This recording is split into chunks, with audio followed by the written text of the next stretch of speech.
everybody, it's me, Valerie Valkyrie, flying in from the top rope. Hello, hello, hello. Hello, it's me, I'm little. I didn't want to be big because I didn't want to cover the screen while I was showing the graphic design. Because graphic design sure is my passion. Hello, hello, hello, everybody. Hello, it's been a while. I've been busy. Work makes me tired. This week I had a doctor's appointment and a dentist appointment. That's crazy. Who needs both of those things in the same week? It's been 40 years. It sure has. 2 weeks in VTuber years is, basically a lifetime. That's me. That's my new name, actually. But yeah, I went to the dentist for the first time in, I think, maybe 8 years, which is really crazy to think about. The last time I went was when I got my wisdom teeth out, which was, like, in college. And I have not been in college for a long time. It was like my first year of college, too. So that's crazy to think about. My teeth were fine, though. I have perfect teeth. And the dentist was honestly shocked. And his assistant. They were both very shocked about how perfect my teeth were. They're like, you should also, floss more. And I was like, okay. This was before they looked at my teeth, because they asked, like, oh, how often do you brush your teeth and how often do you floss? I was like, I don't floss very often, but I do floss at least once or twice a week, which is not good. Don't be like me. Don't be like me. But they're like, oh, your teeth are actually really good, actually. That's shocking. They were also shocked that my fillings were still in.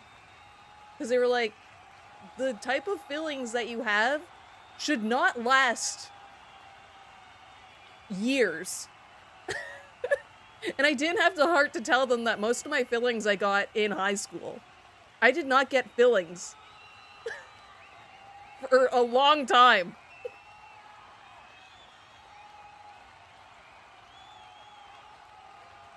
An 8-long feud because of wisdom teeth. What caused the change of heart? I cut my gum with popcorn and it swelled up really bad and I got scared. So I called the dentist and they were like, we can get you in, like, in a week. And I was like, oh, okay, it really hurts and it's really swollen.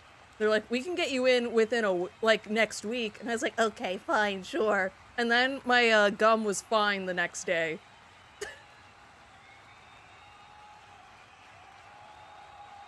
That must be why my fillings stayed. They were scared of me. Maybe they just loved the content so much, they were like, we can't leave this bitch. We like the funny video games that she plays. It's such a Val thing to happen.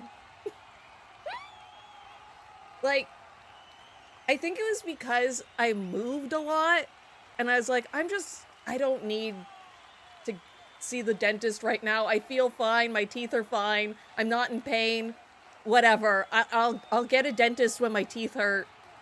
And then they never hurt because God blessed me with strong teeth, I guess.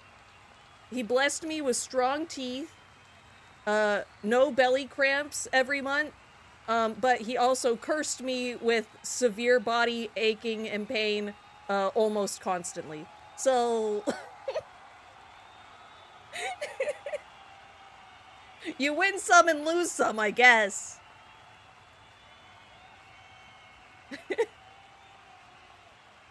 Is there like a tooth fairy VTuber? There has to be, right? That's such a good VTuber idea. If you do that, you have to credit me. Unless you already exist, I guess. Perfectly balanced. Yeah, Yeah, my body is perfectly balanced.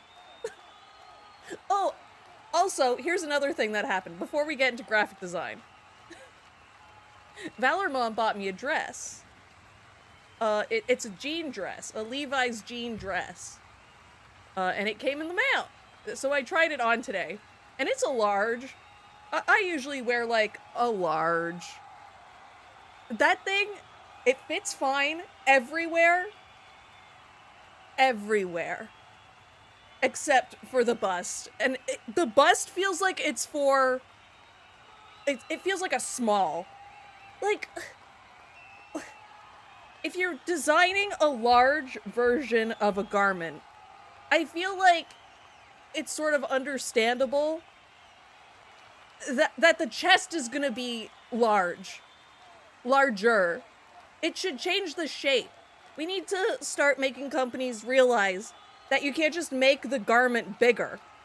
The shape and structure of the garment also has to change compared to the size. It made me so mad. So now I have to get an extra large. And when I get an extra large, it's going to be large everywhere. Hello, do y'all like fight sticks? Saw a tweet recently describing fibromyalgia as basically ligma. Yeah.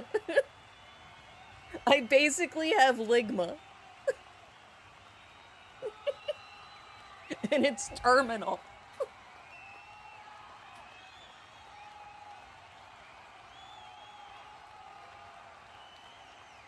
I do, hell yeah! Okay, so fighting sticks sure are cool, right?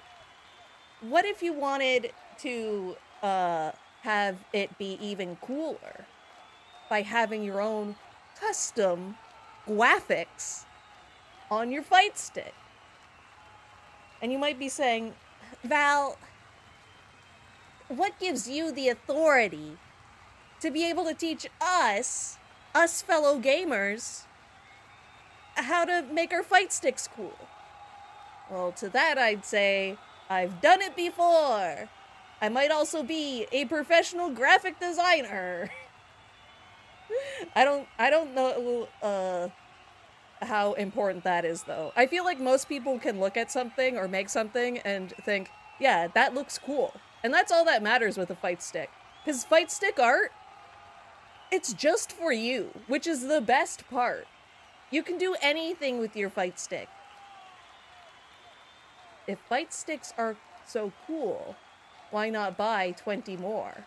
Honestly, with the way fight sticks are going, you could probably start getting a pretty decent collection. So if you don't have a fight stick, I recommend for your first one being a Helt 42 one, if you want leverless. Because they are so cheap, dude. I think mine was 50 bucks. I got it off Amazon.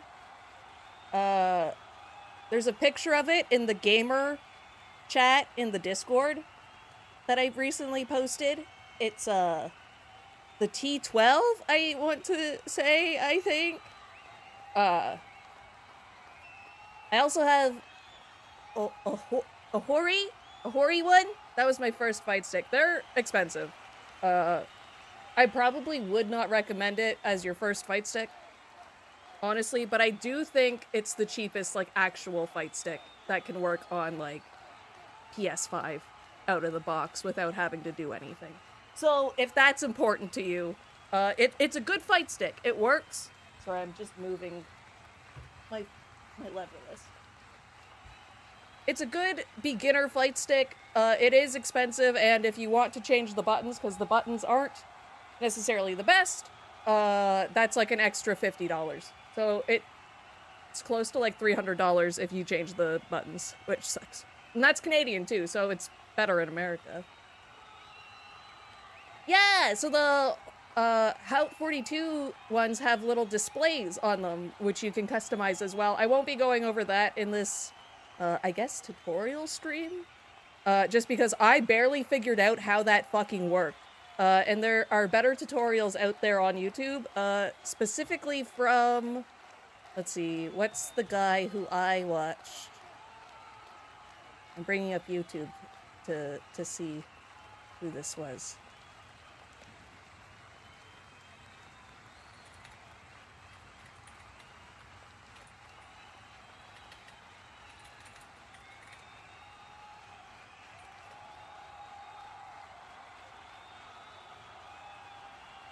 I think I learned how to customize the little screen from Hush My Sweet on YouTube. I believe that's who I learned how to customize that little screen. He has some amazing tutorials on Fightstick customization. He also does a like Fightstick of the month, where you can see some really cool fight sticks from the Fightstick Reddit and get ideas. But with that being said, let's go into starting our design, shall we?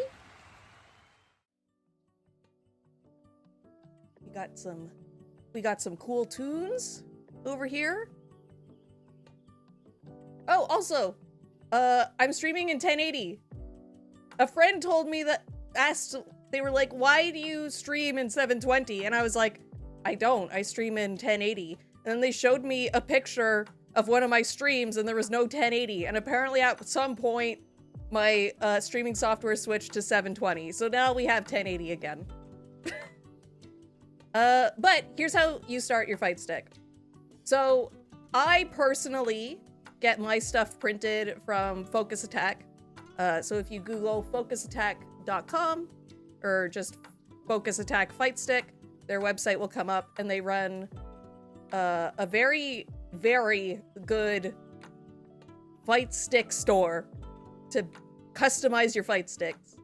And they run a printing service, and they cut all the buttons out of your artwork. It's very good, but they also have free-to-use templates for making your art. It's in a different spot now. I'm not positive how I got here, but in the support of the Focus Attack website, there is a fight stick control panel templates, and you can select from basically every single type of fight stick you can imagine.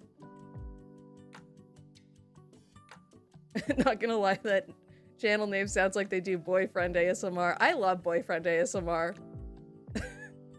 I need to listen to more. I like the comedy ones though, more so. The serious ones make my brain feel weird. And not in a great way.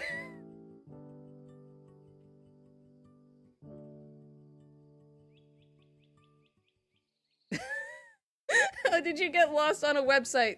Okay, so here's what I remember how I got here. I went to their printing part, their artwork section. Then I clicked on the fight stick I wanted to customize. And then somewhere in there was a link that brought me to where the templates used to be, and it said templates aren't here anymore, they're somewhere else. And then I clicked that link and it brought me here. But you would basically just, there's a list of fight sticks on this page. You click the one that you want, you download the PSD file, which works in other programs. Photoshop files do work in other programs, so you don't have to use Photoshop like I'm using here. You can use, what's some free ones? Medibang. I do a lot of my sketching and beginnings of designing in Procreate. I love Procreate for starting out a design for a fight stick. I feel like it feels more like drawing there, but for this one, I'm going to be just using one program instead of bringing it back and forth. Because I feel like most people would want to do it in one. But yeah. When you open your template in Photoshop, you'll see this. Basically, it has all these instructions. Basically, these layers that are locked, don't unlock them and don't move them, and you're fine. You're perfectly good. You just have to hide this one. And today, I decided to do an artwork for a bread and butter version 2. Specifically this leverless option, because I feel like if I ever got one, this would be the one I got. Because I like leverless now. which was very strange to learn that I liked leverless, but that's beside the point. Basically, you want all of your artwork to fit in this, but bleed past this red, at least a little bit, because it could get cut strangely. I can never do leverless. I need the stick. That's honestly fair. I thought the same thing, though. I did think the same thing, but then as soon as I started using the leverless, it just clicked. What about, like, an art software like Fire Alpaca? Yeah! Basically, any photo editing software can work. Like, any art program can work. Like, Procreate is very, like, basic compared to Photoshop. You do not get any, like, special tools or things like that. Need the pad. Oh, like a regular controller? Leverless seems like the way to go once you get used to it, but breaking away from joystick after using it for so long sounds rough. Yeah, luckily I only used joystick for about a year, so I wasn't very attached to it. I was used to it in, like, arcades when I used to go, but arcades are basically gone now. I feel like a lot of people don't have that anymore, which sort of sucks. Last stick I got was a Nintendo-only one. Oh, well, that's still fun, though. I tried a hitbox before. It's hard, but I can understand the benefits of it. Yeah! Yeah, I like my leverless a lot. Do people ever use them outside of fighting games? I've heard of people using them for rhythm games and stuff. I used mine for Project Diva once, which I really liked.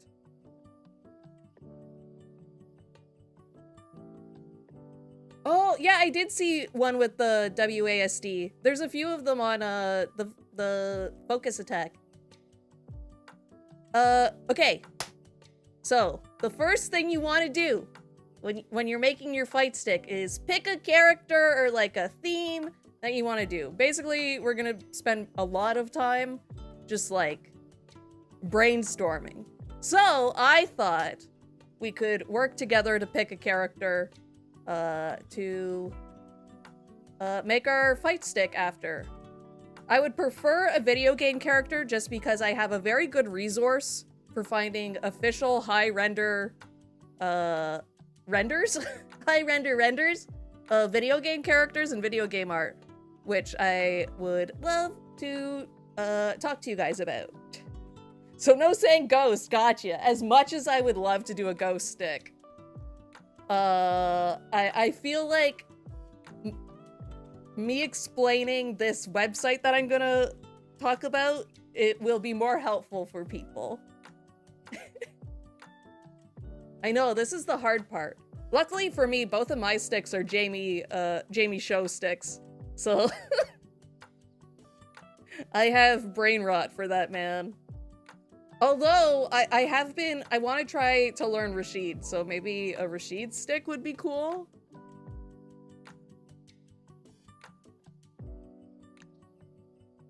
Lord Raptor? Who's that? Let's see. Okay, so the website I use a lot for finding art is called creativeuncut.com. And it basically just has really high-res artwork from almost every video game. Like, they just added the Fatal Fury City of the Wolves art. If you're still on your Sonic kick, you could probably find a Shadow one pretty easily. Oh, don't tempt me. Don't tempt me with the Shadow the Hedgehog stick.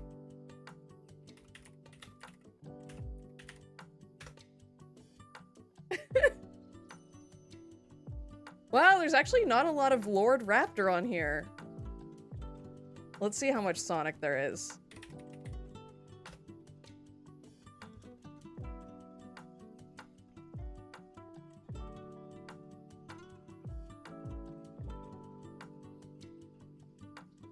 Down to see the Shadow stick? Ooh. Let's see.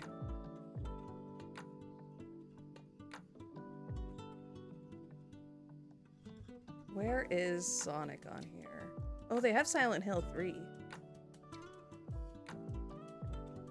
Ooh, that would be cool to have. Ooh, you're right. Okay,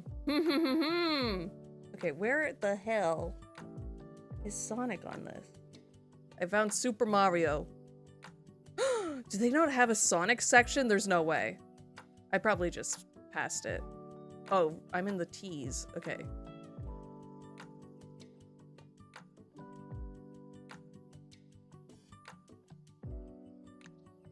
Oh, there's all the Shadow and Sonic stuff. Okay, they have like every Sonic game. Sonic Battle? Sonic Battle could be cool. There's cool art there.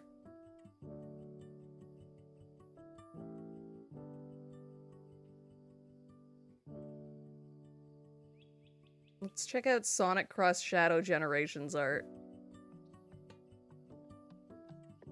They do have some cool shadow renders in this. So technically, okay. The reason I'm using this website right now is mostly because fan art, a lot of fight sticks use fan art. But since I'm making a YouTube video, I want to stay away from that. If you're making it for yourself and you're not like, oh, I'm gonna sell my fight stick designs to people and get people to commission me to make fight stick art, and then you use fan art, that's really scummy. I wouldn't do that. I think there are quite a few people that do commission fight stick art and then use fan art, which I'm not a fan of. But I'm not the police on that, so do what you want. But this website really is great. They have so much Street Fighter art. Like, sort of crazy how much Street Fighter art they have. Looking at all these renders, a part of me is like, let's make a Rashid stick. But would you guys be interested in that? Or like, Jury could be fun, but I feel like there's a lot of Jury sticks. Rainbow Mika? You're right! She does exist! Okay, that's it. That's what we're doing. The first game she appeared in was Street Fighter...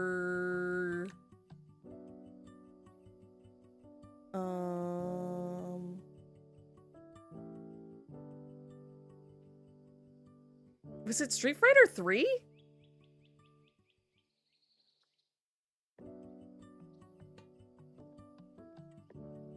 There's Alex. I like Alex. Oh, that's a fun Chun-Li art. No, it was not. It was Alpha. Yeah. Okay. There we go. Okay, I'm gonna download some of these and put them in. Just throw them in. Luckily with Rainbow Mika, her design is very symmetrical. This art is so good. Oh my god, this was a great idea. Her art is very symmetrical, so legally, we're allowed to do this, chat. And no one knows. It just works. It just works. But I don't know where I want her yet. But for now, she's here. Obviously, that's not where she's gonna go, but we're just gonna get some art that we like, that we vibe with, throw it in, and we'll see what we come up with. I'm gonna get basically all of these Rainbow Mika arts.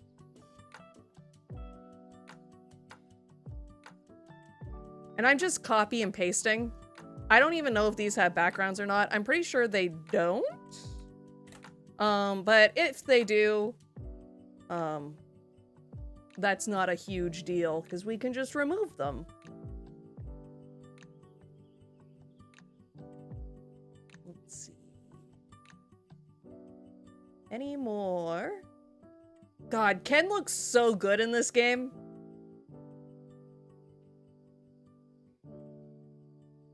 Oh, Yoon! I like Yoon as well. Okay, she also appears in Street Fighter 5, right? Okay, they have concept art for Street Fighter 5 and some splash art as well on this website, so that could be interesting. Speaking of It Just Works, any interest in the Oblivion remaster? I am not a huge Oblivion girly. You know who is? I'm pretty sure. Oblivion's Skyrim, right?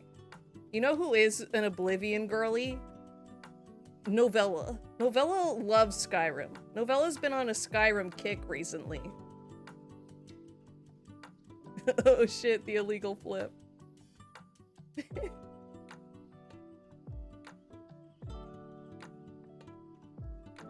Her hair does look like it's frozen. It looks like it's frozen solid.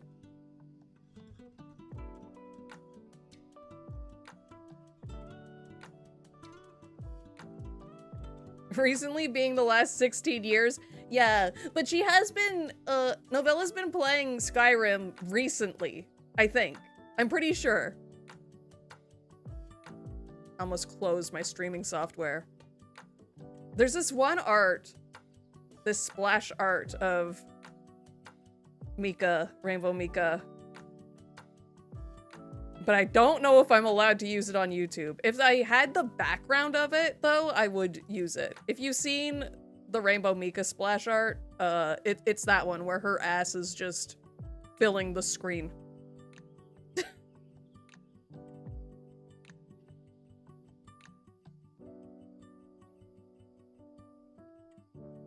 This one's fun. This is a fun one.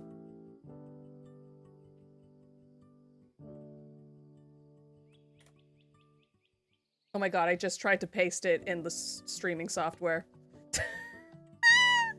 I'm so used to having it on a separate screen and not having to, like, switch between the two.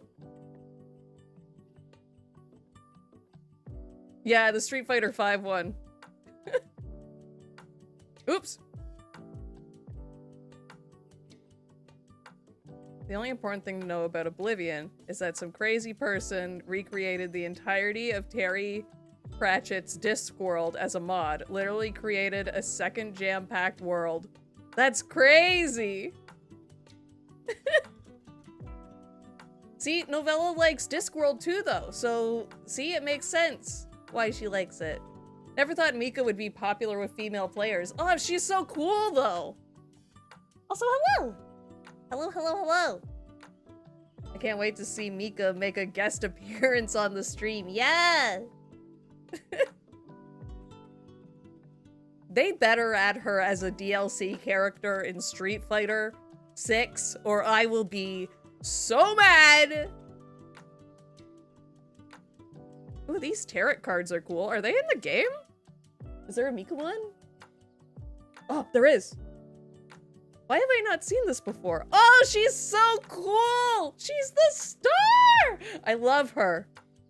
Okay, we'll put this in here. I don't know how I could get this to work, but maybe we can base the stick off of this tarot card. That could be fun. Look at this. Look at this. Look how cool she is. And she's the star because she's the star of the show at the wrestling arena. I love her so much. She's so fun. We need more fun people. More fun characters.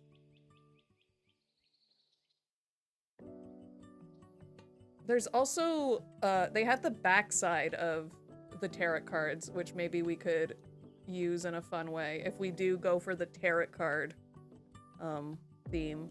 If we go for the tarot card theme, we could make it, like, based off of all of them. That could be a fun little aesthetic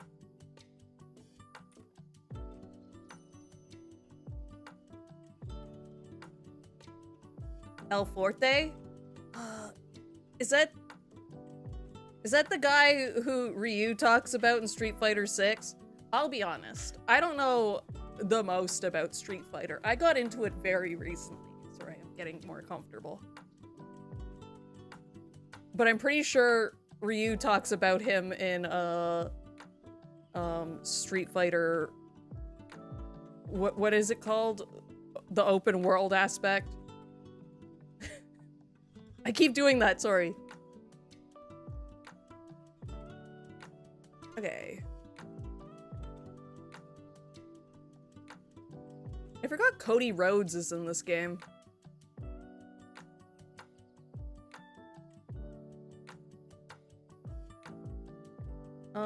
I'll do a search for Armika and see what comes up.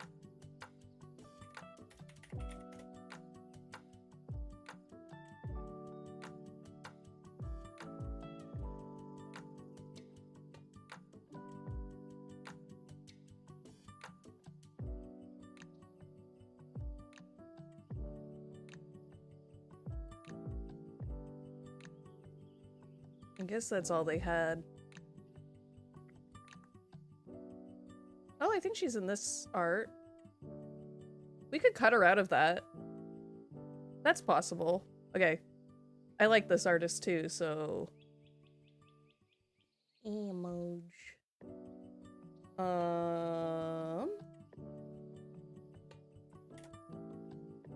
See, she's right there. She's right there in the middle. See? It's possible. It is possible.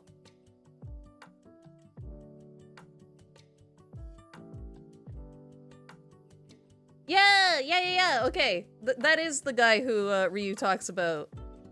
He sends you like a picture of him for some reason. Okay, another website I like to use for finding cool, like, official art is... So I feel like I might need some...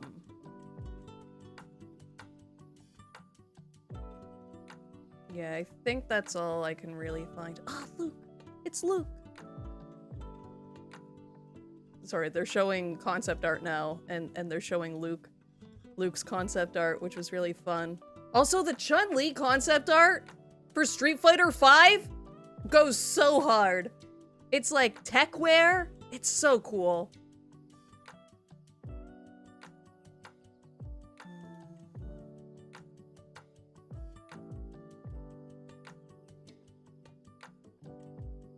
Oh, I guess she did get that costume, that tech wear costume.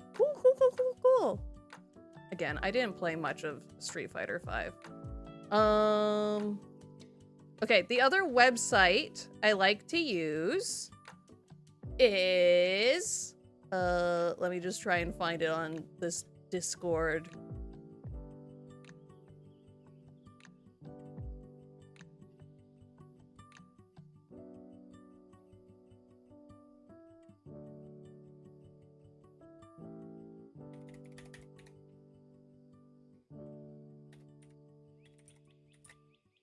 They don't have any Street Fighter. But it's called SentaiDreams.net. And you can look at, if you don't know what, I think they're called Sentai sheets. Basically the animation sheets, for anime and things like that. But they also have, like, official art books for, anime and production sketches for different things and storyboards. So yeah, that's it. What did I say? Sentai? That's like Power Rangers, what I said. Don't put in what I said. Put what's in the chat right now. Sete Dreams? But yeah, SentaiDreams.net, and they have so many, like, art books and just great resources, even just, like, to look through for drawing purposes is very fun.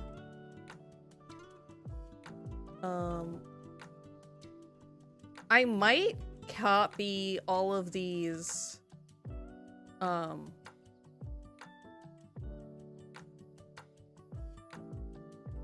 all of these tarot cards, because I feel like the tarot card idea would be really fun.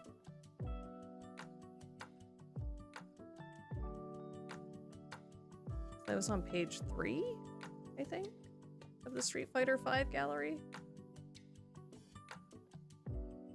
I'm not sure how I would go about it, though.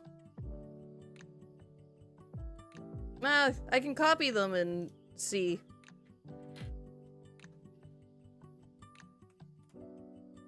I tried to paste it into the streaming software again. Okay, so I'm gonna get rid of Mika just so if I do them all, I can size them all the same.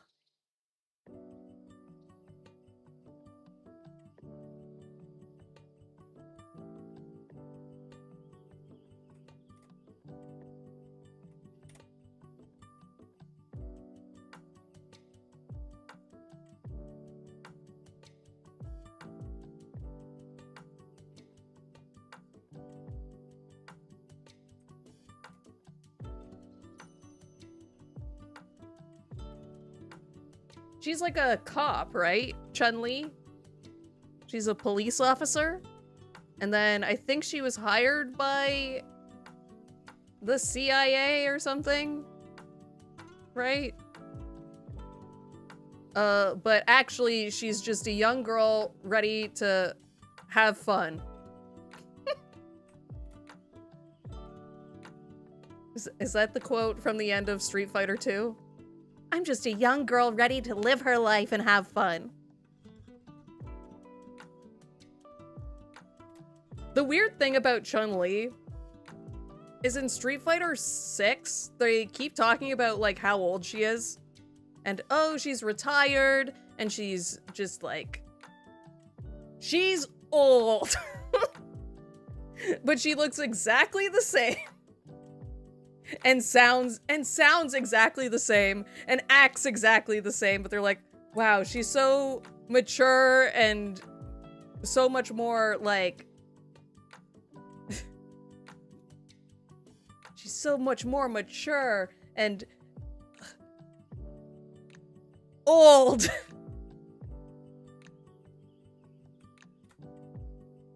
These are so cool. Zoom in a little so you guys can see them a little bit better as I paste them in.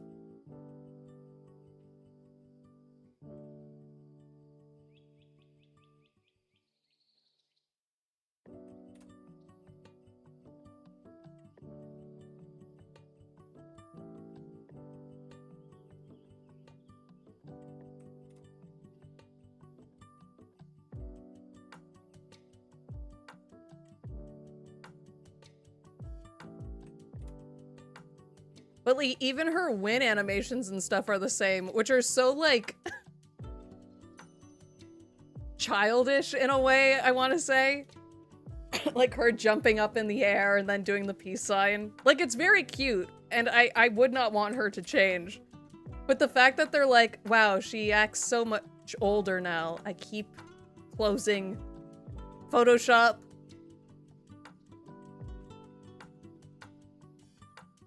I wonder what these tarot cards were used for.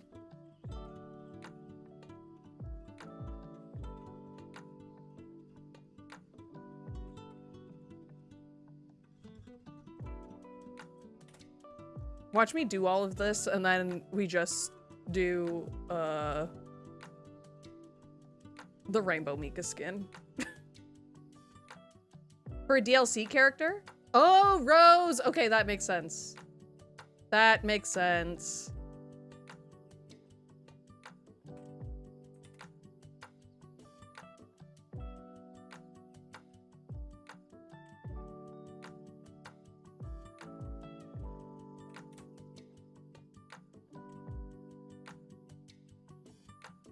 I have so many things open.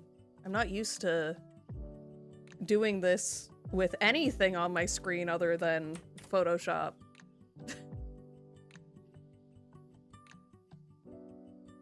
Each victory screen, she would show a card of each character you played against. Oh, that's fun. I love that. See, I love little details. Little details like that make a game feel special.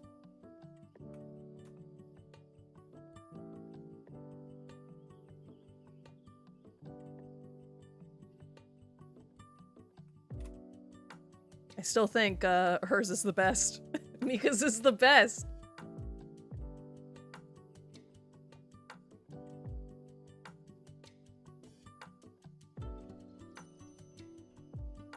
Vega would be another character I would like to see join Street Fighter 6.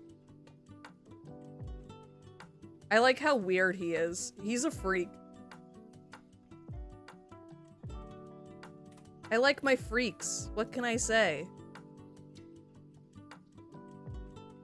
Ooh, the M. Bison card. Oh my god. Look how big his teeth are. The dentist would love him. Look how big they are. Damn, Bison, you eat with those things?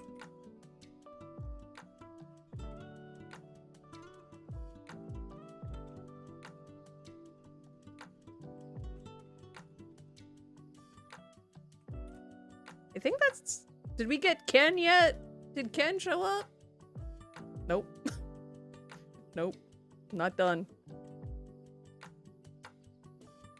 God, them chompers, yeah! I like this one. This one's cool. The fact that it's, like, dark. Okay, and then the back. Okay, we got them all. We got them all! So now we have all of this crap. So let's see. What could we do? So here's some things that I think about.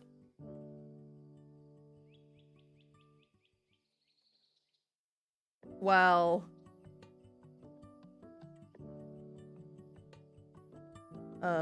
working on a design. What's this one? Oh, okay. So I'm gonna make a new folder just so I don't just to keep things a little bit nice and organized, and I'll just work within that folder. I'll put all the tarot cards in a folder as well, just because I'm still not sure we're actually going to use them.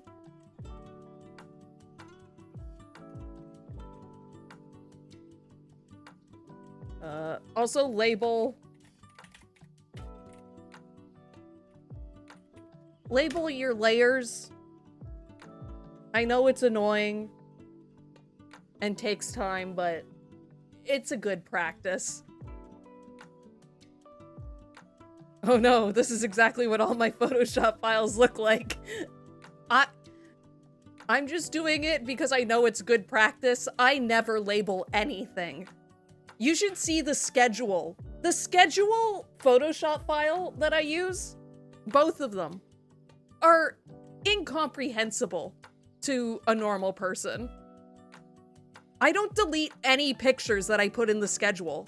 I have pictures from, like, the first time I made the schedule in there, like, for games. We're never playing those games again. I'm not going to go back and play DMC 5 or Metal Gear Solid 5. I'm not going to. The pictures are going to stay in the schedule forever. Okay. So, things to keep in mind while you're doing your layout for your fight stick. Don't put artwork. Don't put artwork in the buttons. Just try not to. Like, a little overlap is fine. That's okay. But if you want this image, let's say I wanted our Mika to fill up this whole thing. Like this whole side. Actually, that works sort of okay. But let's say I really wanted her to fit in there. Like that. When you get this back from being printed and cut, you'll be so upset. Because you'll lose this. You'll lose this. Yes, you can get clear buttons that you can put this part of the cutout in, but it just won't look right, guys. We'll try to not put anything related to the character in these, especially like the face. Sometimes you can get away with, like, the chest. Sometimes. But even then, I like to stay away from it. I like my buttons to be very, very noticeable. And not interfering with the art at all. Really. The closest I did was with the leverless Jamie. Because I had a tree branch that came in. And it went through most of the buttons. But I didn't really care because that wasn't the main focus of the fight stick. And I knew I was going to insert that into the buttons and you would still see the tree pretty much. But like my Jamie art, it just fits in here. The Jamie art that I used.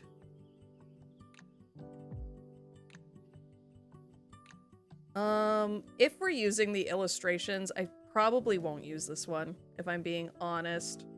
Just because I don't like mixing the 3D models with 2D art. I like the look of 2D art more than 3D models a lot of the time. So we'll just delete that. I don't think I'm actually going to use that. I thought there was one more. Maybe I put it in the tarot group. Yeah, this one.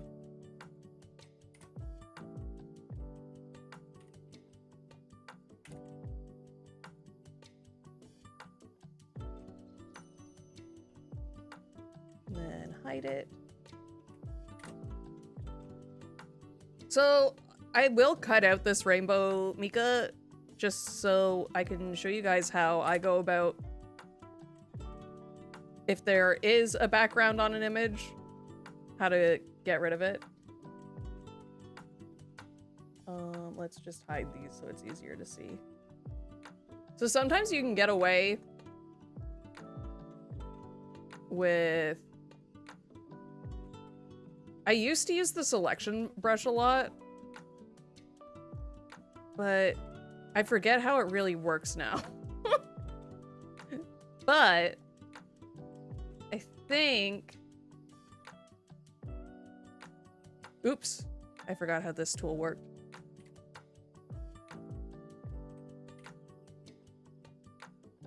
I'm doing it wrong. Okay. So, I just want her Photoshop. Let's see how well it does. Sometimes this is good, sometimes it's not. This is if you just want a quick and dirty selection, though. Not the best. Not the best.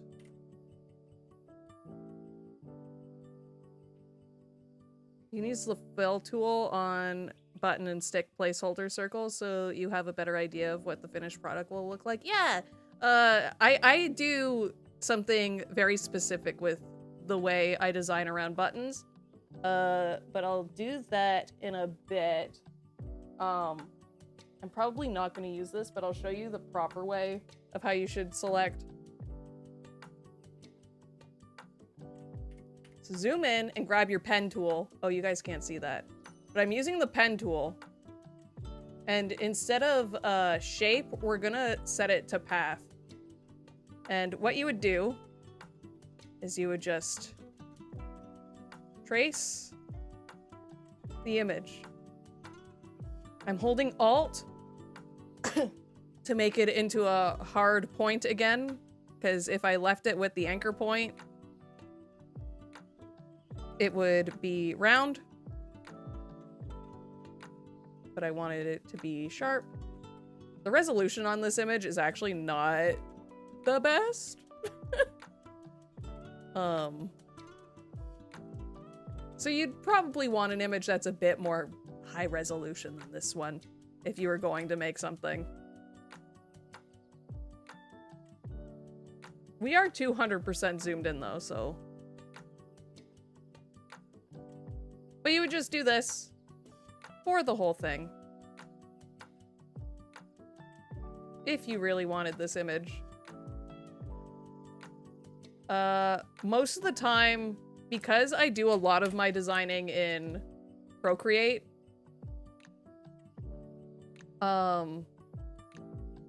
I just erase the background. Because Procreate does not have a tool for this sort of thing. And I've never complained about it. I'm not very precious about things being reversible. I sort of pick a god and pray when I design stuff, which is not great.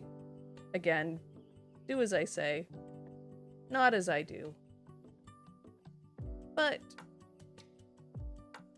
this is what you would do.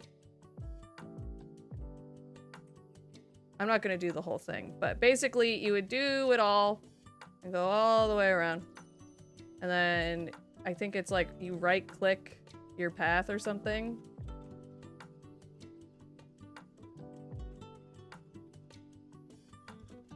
Yeah, and then you just hit create vector mask, and then it cuts out your image on your layer. That's what you would do if you really wanted that image. I don't like how low res it is though, so. Got stuck in gradient map. I love gradient maps so much. We will be using those later. So you jest, but it's going to happen. Let's just remove that image. I don't need that. And let's turn these back on. So we mentioned buttons before. Let's set up our buttons. Oops. I'm on the wrong page. So this is the only time you would really unselect or unlock your layer that they tell you don't mess with. We aren't messing with them. We're just going to be using them as a guide. So it's the layout button, right? Yeah. So we'll unlock our layout.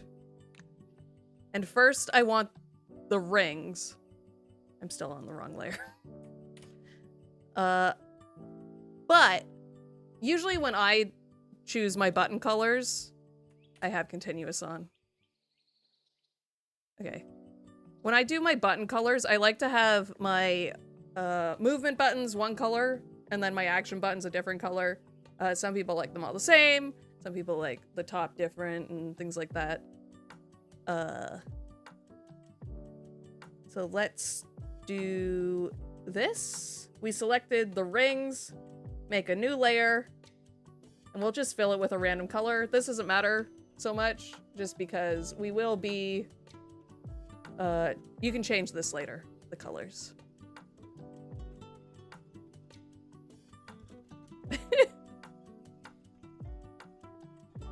Okay, then deselect. Then we'll select the insides. Oops. I did not select, I just filled them. Don't do that. And then on a new layer above the rings, we will fill those. And then we will do the same on a new layer, on the other side. So, select the rings.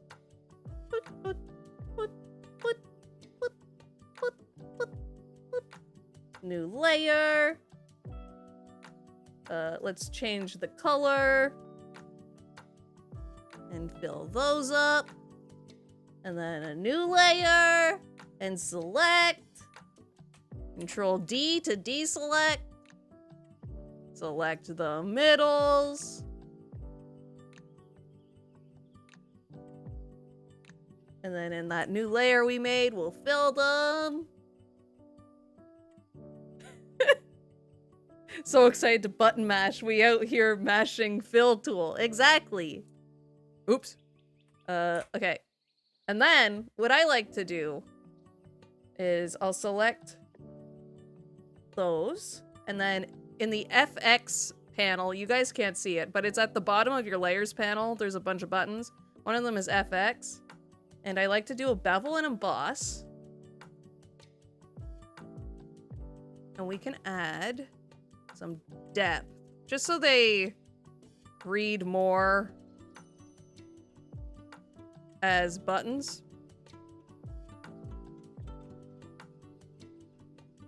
You can also change, like, how shiny they are and things. Just find one that you like. One that doesn't really change the look of the color usually is good.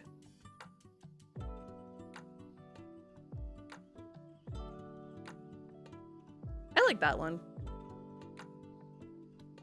And then hit OK. And then you can just copy your effects by right-clicking on the layer that has the effect. And go up to copy layer style. You guys can't see it because I'm only capturing this screen. But copy layer style, and then go to your other buttons. Right-click on their layers, and then paste layer style. Then it'll add it to the rim, too.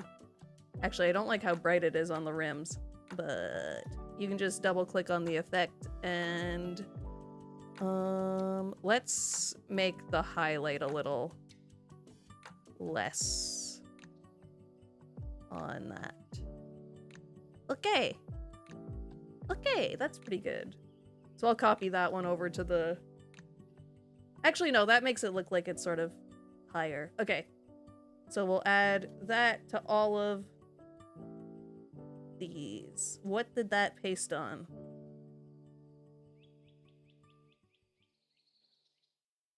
Oh, that was just an empty layer. I see, I see.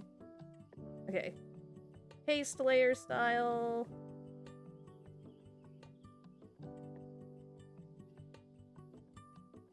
And we'll copy this one. Copy layer style. Paste layer style. There, now we have some buttons in there. Just so we have an idea. Color-wise, I don't know what I want yet. So, we'll also make a thing for... So I'll lock the layout now. We don't need that anymore. But the overprint we do want. So we will select the outside of the overprint with our magic wand tool. Please. There we go. And then we'll do an invert on that. So we can fill on the inside, and at the bottom of our art, we'll make a new tab or a new layer, and then we will call that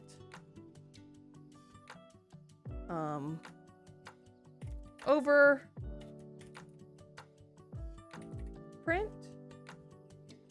And then also in the selection file, I think we can make the selection a little bit bigger. Yeah, so we can add a border to our selection in the selection tab up here. You'll go to modify under this. You guys can't see it again, sorry. But there's a modify button and then border, and then you can just add like a, we can do like a 20 extra pixels on the outside. Maybe we want more.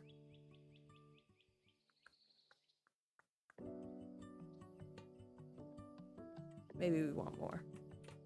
Wait.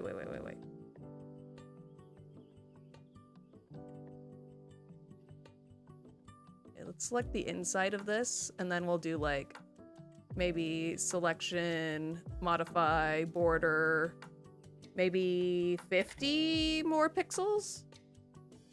That seems better. Why is it selecting like that though? We'll just double click it.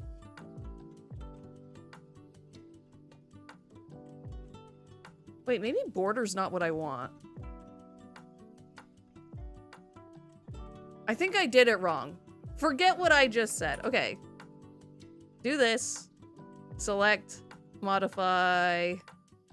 Is it it's expand! We want expand! Okay, expand by like 50. Not border. That's better. That's what I was looking for. It's like, that looks weird. That looks like it's wrong. Okay, and then we'll just do a background color like this. There. So everything Oh, we also found out that those have backgrounds, which is great. Luckily these are pretty easy to remove the backgrounds from, because I think sometimes this tool works. There's a little bar that Photoshop added that has a remove background button. Sometimes it works and sometimes it doesn't. It didn't work. So we won't do it like that.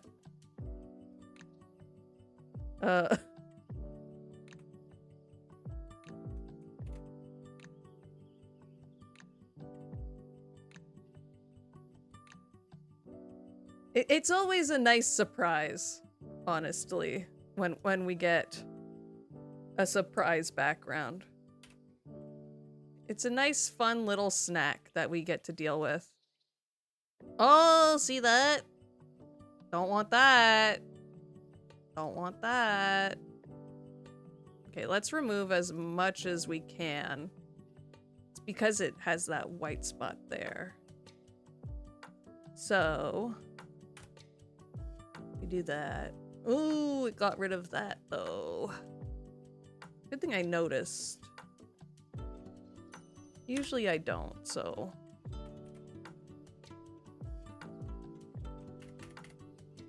See?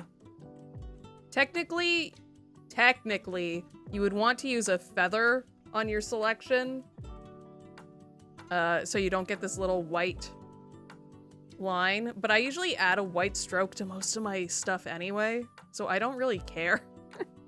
But if you get something like this, since it was a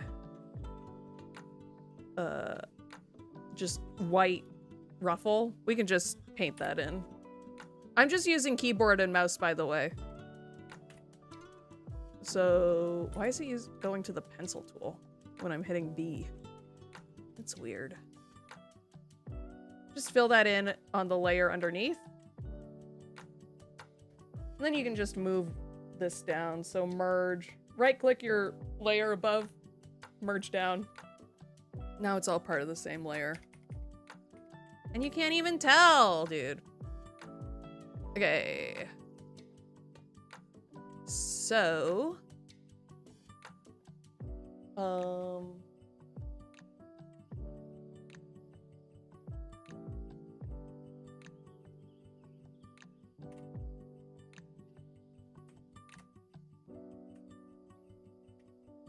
we'll just do the same for this one too. We'll just fill it in with our brush tool underneath. If you really want to make it accurate, use your eyedrop tool. Select the color. Where did my... That's so weird that my brush, when I hit B, is going to the pencil tool. I only use the pencil tool in Illustrator. And then we can just fill this in. We don't have to be too precious about it. Just stay in the lines. Whee! Whee! Oh!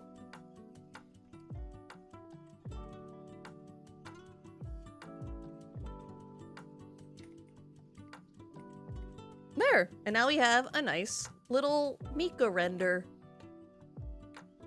Amazing. Let's merge that down with our little changes underneath. Control E also merges down apparently. But okay, let's clean up this one as well. This one should be easier, I think. Not that that one was hard, but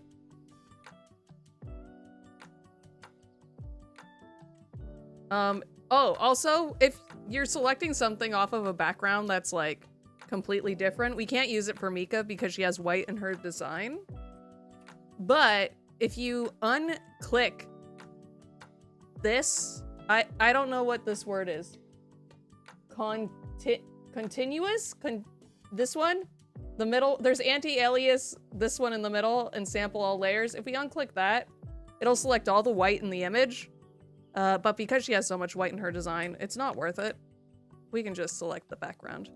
This one has some pretty thick, bold outlines. And don't miss these little areas. Don't miss those. They're important. Wow, amazing. Yeah, she's ready to fly from the top rope. Hey, that's my thing. That's my thing. I really like this one, and I wish there was a way for me to see the ropes with her being big. But I don't think there really is, which sometimes we just have to live with and move on. I've been playing Great Ace Attorney, Spirit, whatever.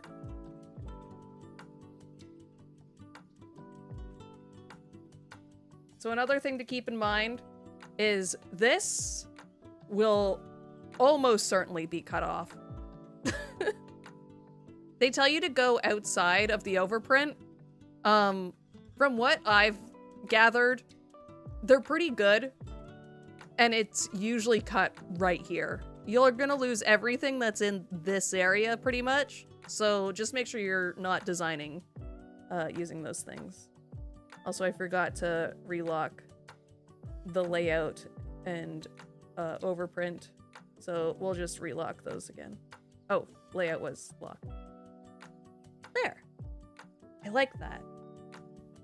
Now, is there a way to use this one somewhere? Like, does that look good? See, I don't want this one to be too big either, you see? So we might just do the one artwork. I feel like it could be cool to have, like, her signature here or something, or, like, pretend to have her signature here. Another thing I like to do is, like, straight, fun lines. So, like, if we did something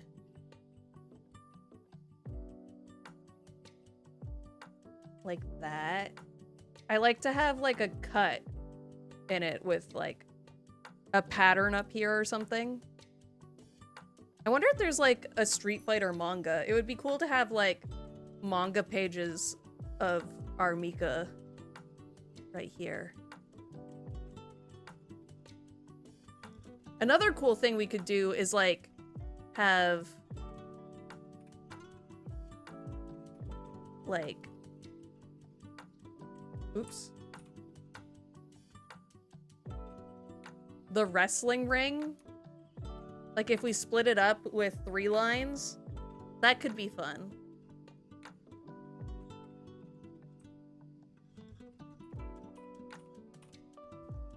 Another thing I do while making fight sticks a lot is I Google, like, if I want those wrestling ropes.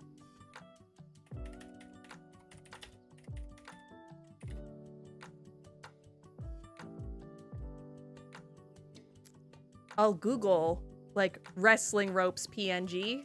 Like, this one's pretty cool.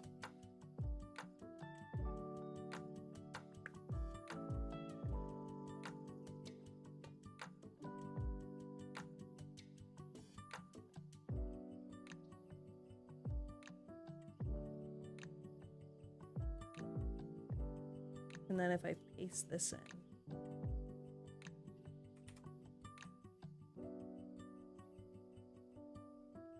Like, if I made this just like a silhouette and had it through here, that could be fun. Let's move it to the bottom. Like something like that, even. Maybe remove it from here since it sort of clashes with the one she's holding. Or I could just, like, remove the rope that she's holding. She doesn't really need it. It's not adding that much since of the way we had to cut it off. We can't see her holding it, right?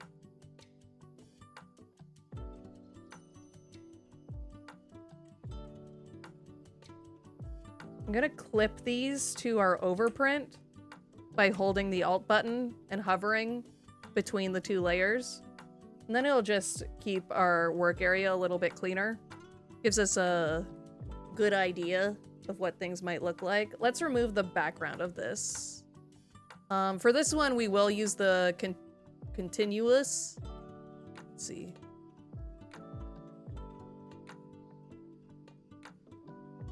So we just want to get rid of all of that white. And then because I want this to be a silhouette, what I like to do is let's unclip that. And on this layer I made above, we'll fill that with a color because I don't know what color I want this to be yet. We'll just fill this whole layer, make a clipping mask.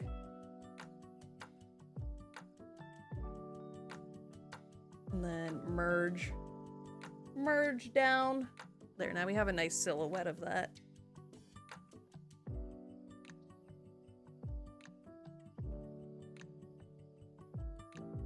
Okay. So let's play with the color of that a little bit, shall we? Image adjustment. Hue saturation I use a lot when I'm doing colors.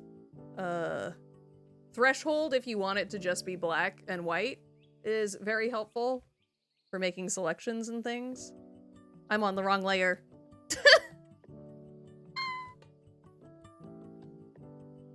Let's see. Image, adjustments, hue, saturation. I probably just want it white though. That could look pretty slick. Really putting the rainbow in Rainbow Mika. Yeah, yeah. I feel like a light blue. I don't want a lot. Maybe yellow though. Ooh, yellow could look good. Like if we matched her hair a little bit. Okay, let's find a nice yellow. Let's turn the saturate. There we go. That's close to her hair. Or at least getting there.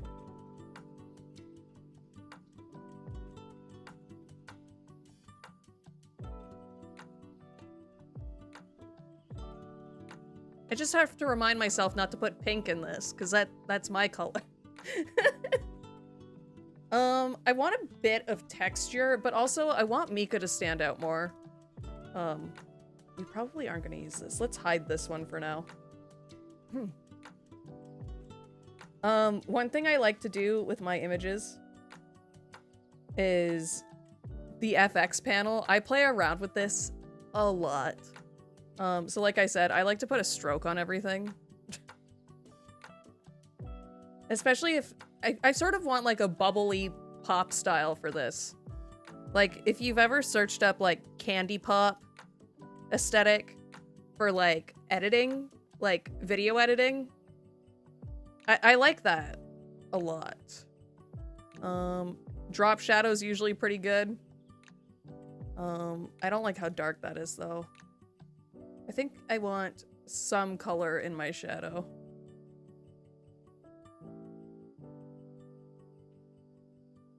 And instead of linear light, let's go with...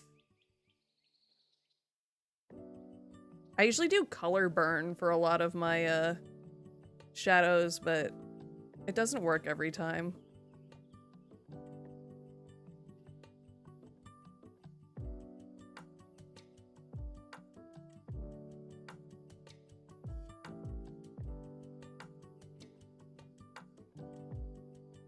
And we can make it sort of stark.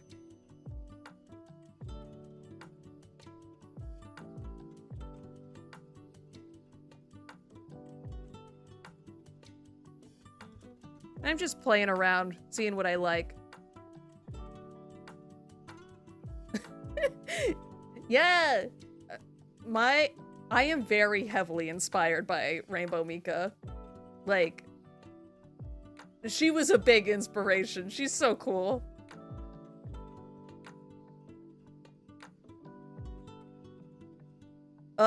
If Street Fighter devs, if you put her in Street Fighter 6, please give her a color palette that looks like mine.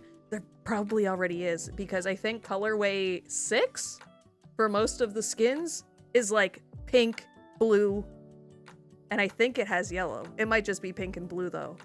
But I was playing as Ed with that color palette, and I was like, he's me for real.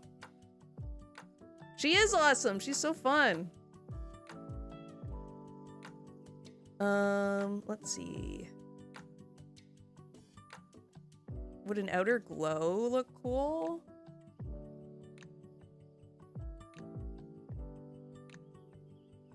It might be too much for now. I could play with it more, but I think for now I like that. I have like a simple aesthetic for this one.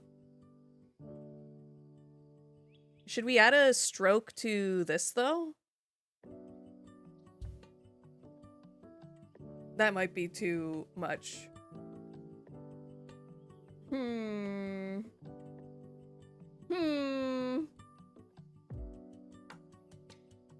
With the... I want to do like a signature here, so let's not do that yet. Okay, let's add some text. So...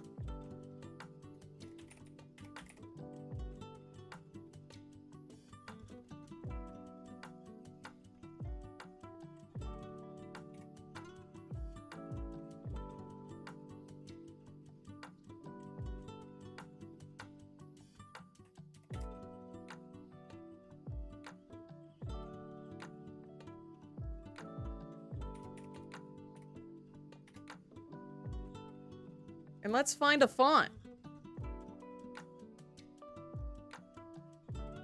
I have a few script fonts. Let's see if we can find one that looks good. This is like right in the way. My font panel was right in the way. I need to move this text.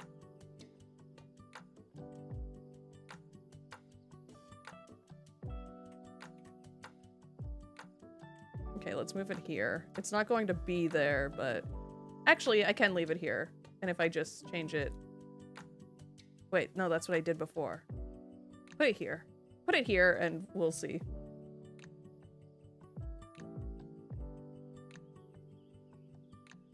Comic Sans. Feel like Mika would make it bold in a way. Yeah, I feel like she would have a heavy hand while writing her signature. So let's just go through. I like this one. That looks... It looks too realistic. But we also don't want it to look too clean. Like, we want it to look like she signed it.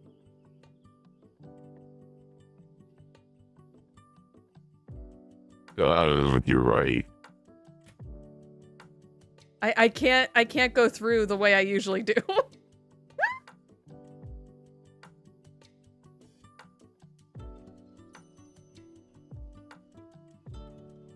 Oh no, did I actually accidentally type something? Script. Okay. Okay. It's because my down arrow key is my Egbert. Let's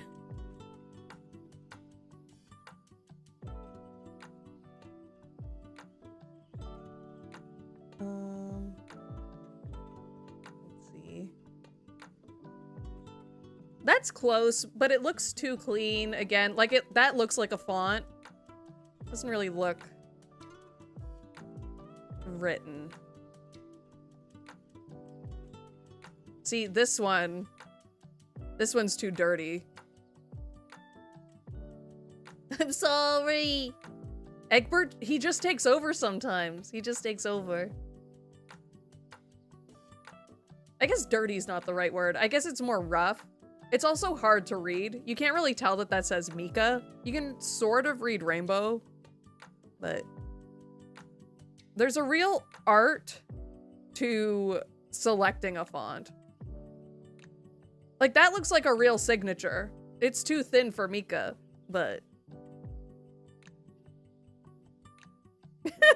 Yeah, Egbert's actually my real voice. Imagine that. I sort of like that. I sort of like Mojito. That's the name of this font. I think most of my fonts are from Adobe Font. So they are free. if you have an Adobe subscription. I don't know where to find fonts anywhere else because I just stick to Adobe fonts. There's plenty of websites to get fonts though, so it's like the Green Goblin mask. Yeah, it makes me crazy.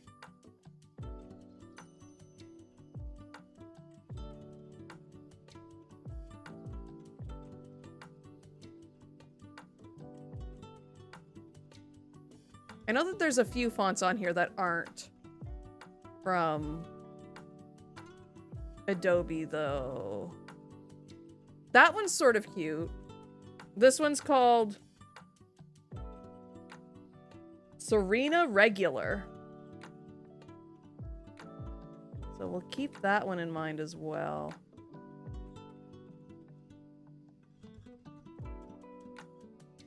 That's cute, but again, that one looks too clean for me. Oh, I do have a handwritten section in my font file. Okay, maybe there's something in here.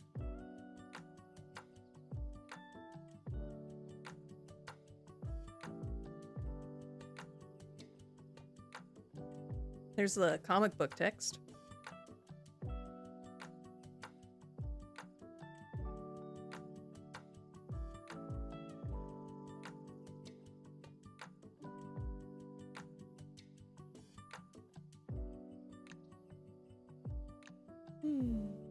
Oh, Yakuza reference in my fighting stick art tutorial? No way.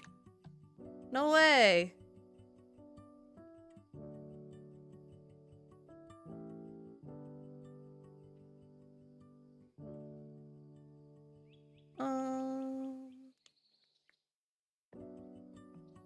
There has to be something. I know there's one that I really liked for my first Jamie stick, because I did the same sort of signature thing for some of it.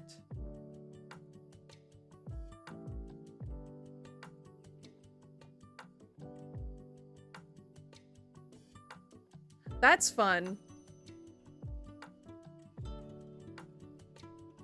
Is there something that shows, like, the character signatures? I'm not sure. In Street Fighter V? That's probably a good Google search for me to do. Because if I can just get, like, the actual, like, game's version of her signature, that would be fun.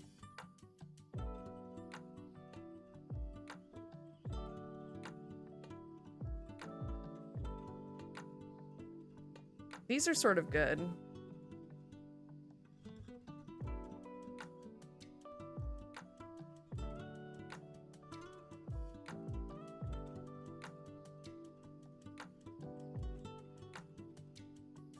Sort of like that.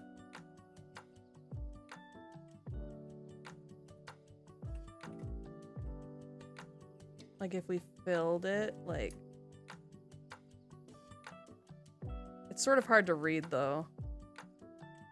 That's my only concern with this font.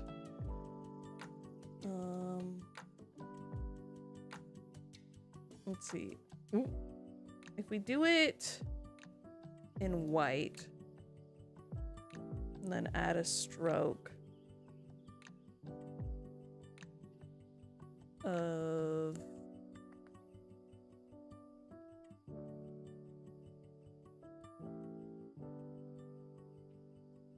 Or we could do black with a white stroke.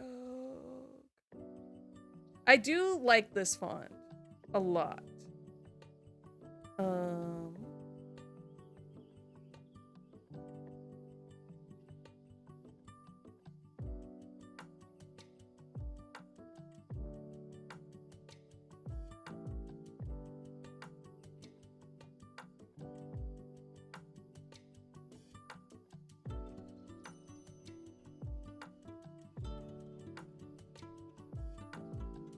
I don't like that.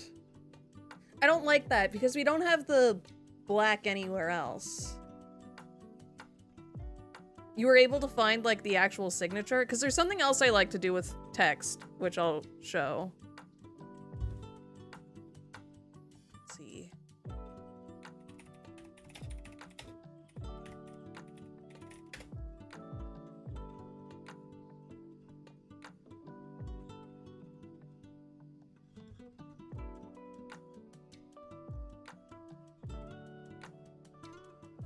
A darker blue outline? That's true, that's true.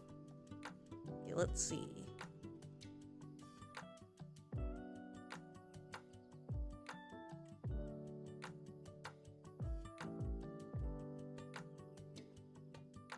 Oh! Yeah, that is cool. Okay, I have a font similar to that. Okay. Let's see. I feel like this is pretty close. So let's...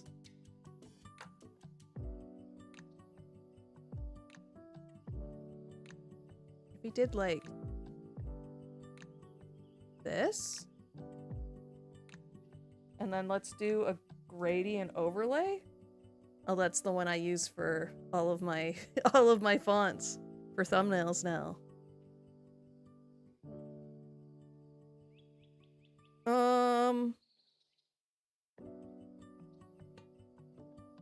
Let's look at the blues.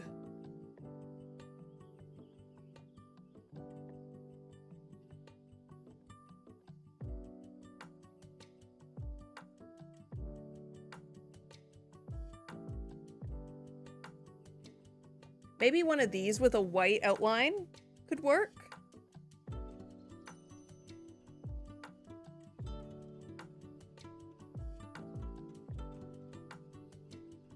Sort of like this one. Let's change it a little bit though. I want more saturation in the darker blue. I like a lot of saturation in my stuff, so maybe we can add like a little bit of a highlight to it as well in the middle. That could be fun, but make it like really thin.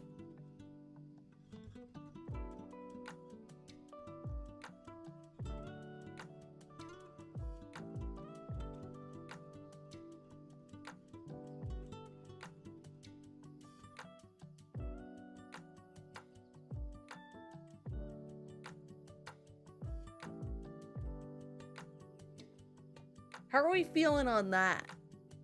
Let's add the white outline though, because I sort of want the white outline on that, I think. Ooh, too much! Too much! Get rid of the glow! Get rid of the glow! That's still hard to read. Okay, let's get rid of that highlight that I put in there for no reason. Hey! I think that looks pretty slick.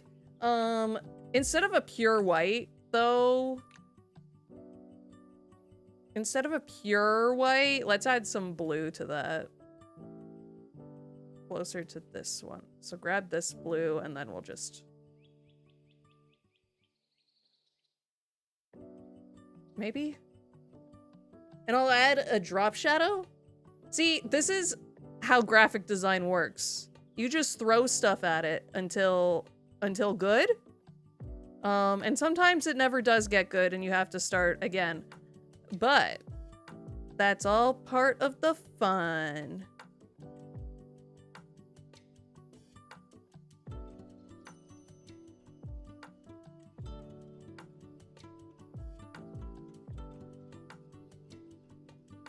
Instead of color burn. Wait, let's do color burn, but up the saturation a little bit. I like that.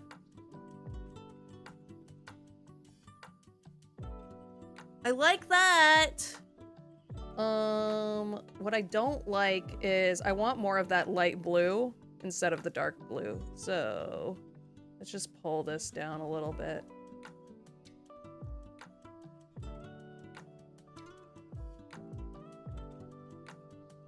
Like that, maybe.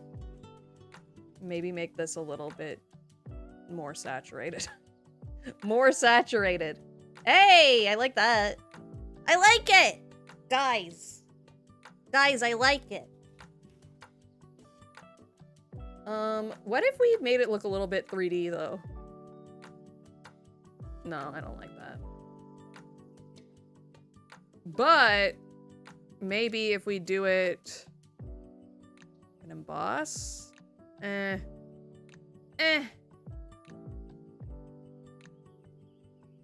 That's sort of cool. It's a bit much, but if we change the depth a little, maybe. Or those shadows. I want them to be blue.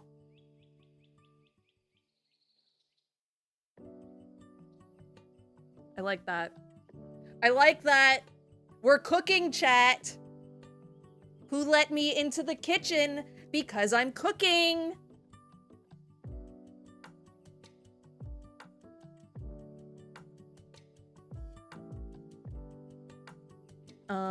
That blue isn't the right color though for the shadow. There. I like that. Okay, so let's copy that onto the rainbow part. Copy. Copy layer style. We'll go to the rainbow. We'll paste it on there. Paste. Where is it? Hey, that's looking pretty good. That's looking pretty good. And see, I haven't even drawn anything, guys. This is all just like playing around, having fun. Let's make sure that these are in line with each other as well. So, this one. That doesn't look very centered. It says it's centered, but it doesn't look centered. I guess it is, but I want this to be like, I want the Mika part to be like here. I like that better, in my personal onion. What do you guys think? Do you like it like that, or like actually centered? Since we're at an angle though, at an angle it's different. That's why it's not working. That's why it would be like that. I like the second one too. Now, I find that with our ring in the back, it's getting hard to see, make out what's being written. So let's add something in the background, like maybe a paint splatter or something.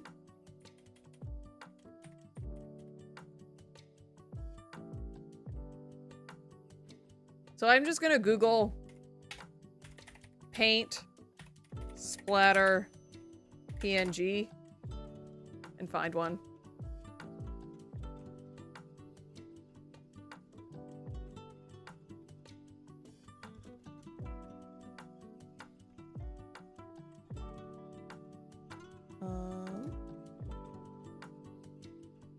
And at the bottom above that, we'll do a paste. Oh, we're not using that one. Actually, we could use that one. Never mind. Never mind, I lied. You really think a VTuber would do that? Go on stream and tell lies? Yes. Because I'm doing it. Ooh, you have another idea? Hit me, hit me.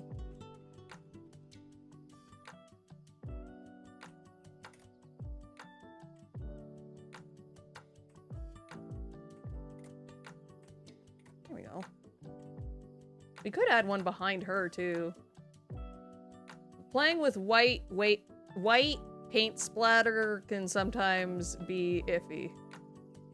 If you catch my drift. Have it peach-shaped? Like her bum?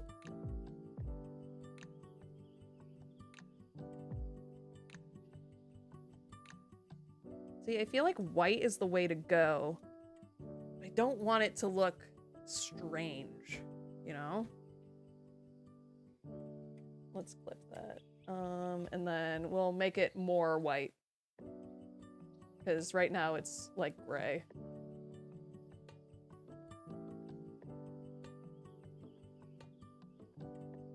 That's hard to see. What if it was or what if it was yellow?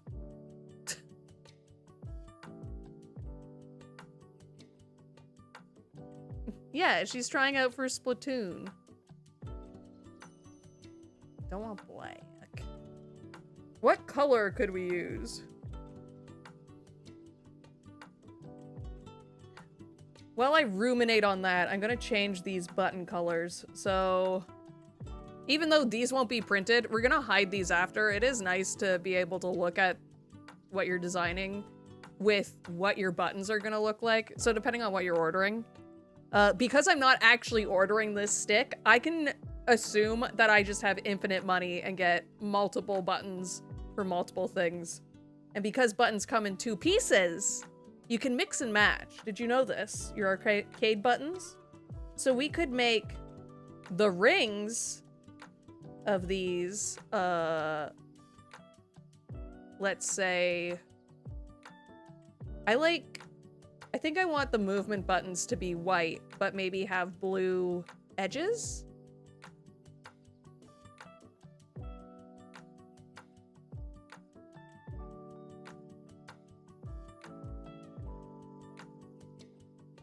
Where's the blue?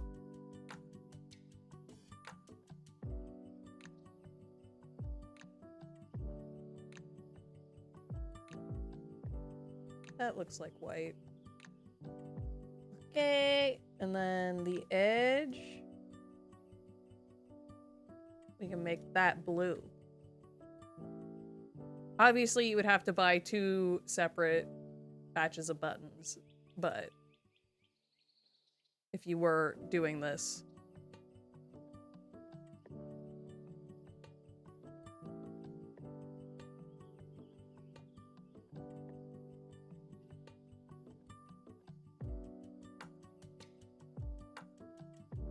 And then we'll do the opposite for these ones, I guess.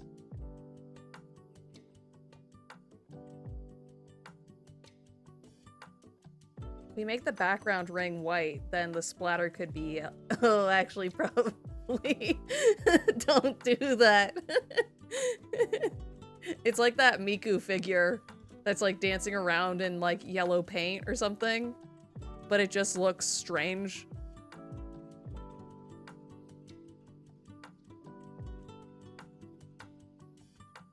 Another good thing to do that I didn't do is I didn't set my file to CMYK. I'm not sure if the file automatically comes in CMYK. You would have to check. But a good thing to do while you're designing, before you even start, make sure that you're using the CMYK color palette, because RGB, not every color can be printed. So it's just safe to do CMYK, so you have a more thorough understanding of how your artwork is actually going to be printed. If that makes sense.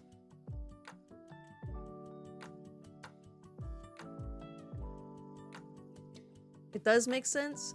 Hell yeah. Hell yeah. I am very bad for designing something, and then not doing it in CMYK, and then it's no good. I've never had like a huge inconsistency with it. Luckily, my first Fightstick, I did not check at all to see if it was in CMYK, and it turned out perfect. So yeah, so printers use cyan, magenta, and yellow, and that technically has trouble printing green.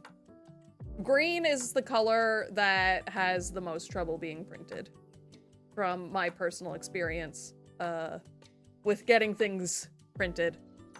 Getting a nice, like, neon green, like, specifically, is pretty hard.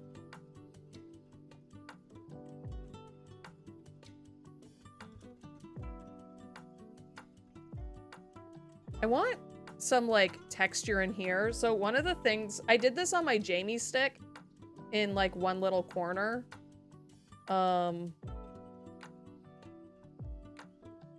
I wrote his name in a different font, a very thin, like script font again. And I had it repeating and filled up like a whole section and had it with like a cool gradient and stuff.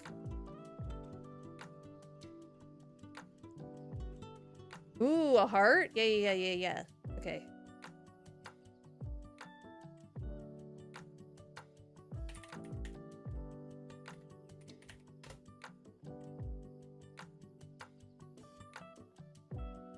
Is that one good?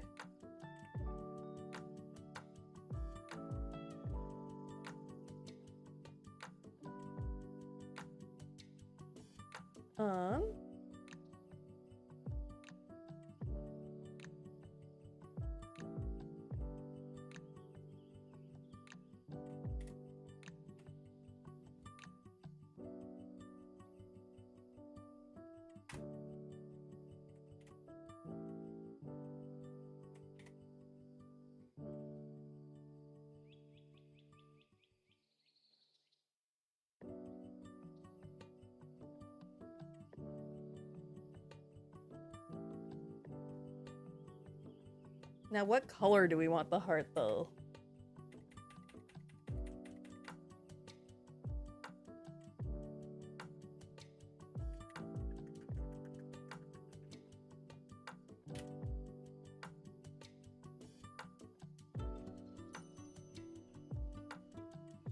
Oops.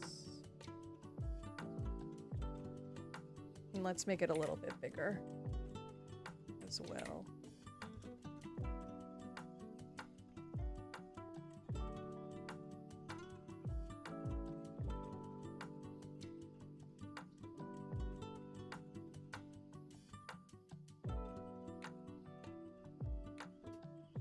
Blue, like the background, could be good. But then, because the text is blue, it might get hard to read. Let's try it. Let's try it and see.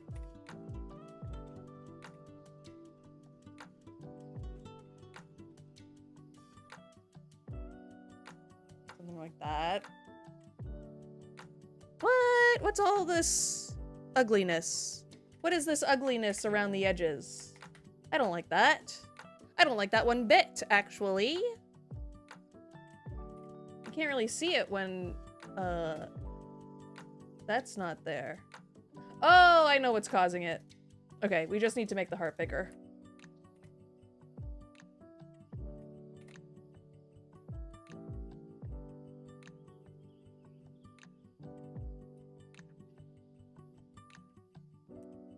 Let's make the splatter a little bit bigger as well.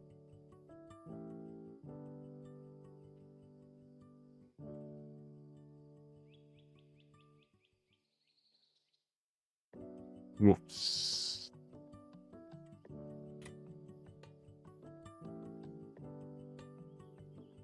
I'm sorry. I had to press the down arrow. I tried to remember, but... Okay. Let's select all of these. And make it just a little bit smaller. Oh, actually, let's merge that down first.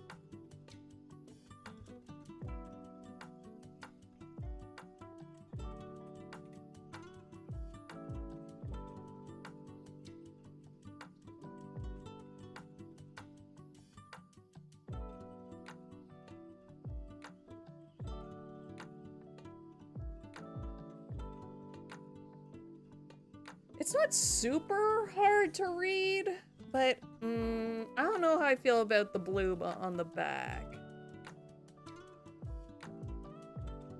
Now that I know to keep an ear out for it, it's funny. That's good. I'm glad that it's at least funny. I could try yellow. Let's see. Hue saturation.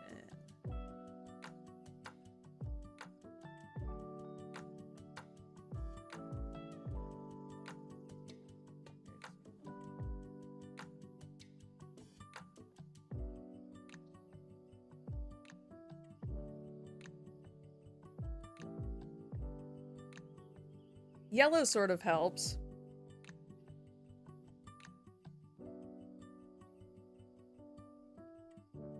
I think what also is not helping is the fact that we're losing the drop shadow on the Rainbow Mika now because of the pure white, due to using color burn for the shadow. So maybe we can try a different blend mode on the shadow, and that might help a little bit.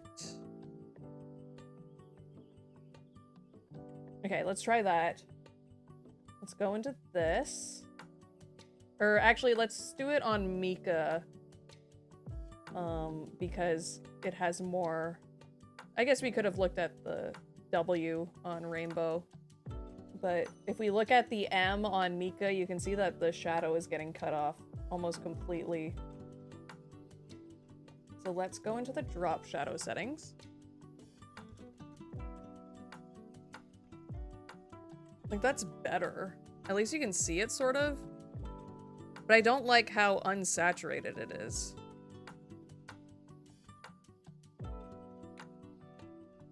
Like, it's not playing with the colors behind it at all. If that makes sense. Maybe we don't use blue for the shadow anymore. That could also be a possibility.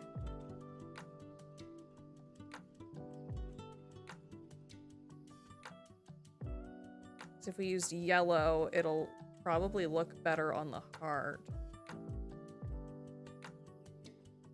Difference is hard to see. Can you lower the opacity? We can. Right now it's at 100.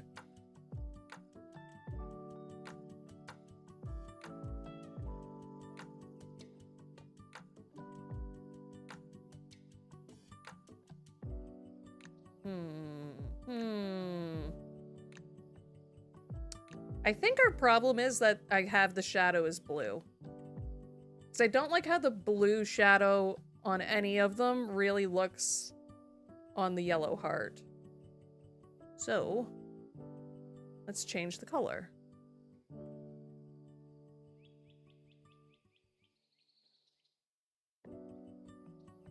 To like a burnt, almost orange. And go through and see. Let's color burn again. Like, that's pretty okay. And since the color in the background is blue, that sort of helps. But maybe we make... What if we make the ring in the background blue and the sky yellow? That could be a thing. That could be a thing.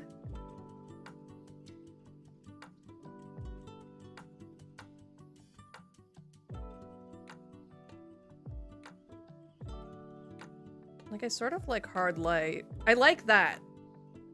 I think I like that one. That's crazy. So crazy, it just might work. Which is how we do graphic design. Because what is graphic design, chat? It's our passion. It is our passion. And no one can take that away from us. Okay, so let's make this blue.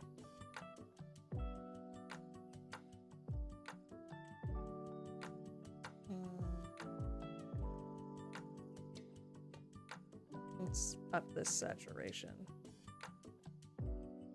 Like, we could do monochrome in the background even. That's something we could do. Or maybe a gradient in the background. Like, we still haven't even touched the background, chat. The possibilities are endless for our background. It gets a little hard to see the R.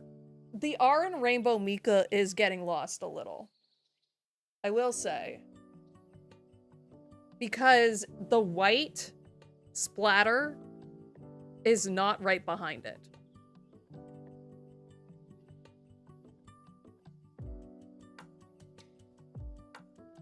See, every other letter has basically all white behind it, except for the R. So, we're gonna stretch this bad boy.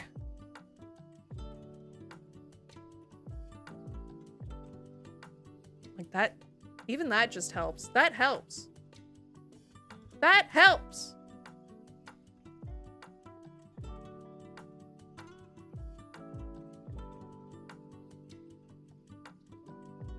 Okay.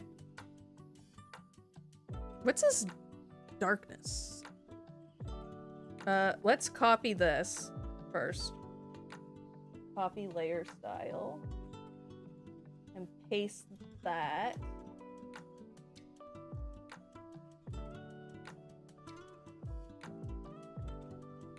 The readability on Rainbow is not the best. I'll say it. I'll say it. But with Rainbow Mika right there, I feel like at a glance, you'll realize that it says Rainbow Mika.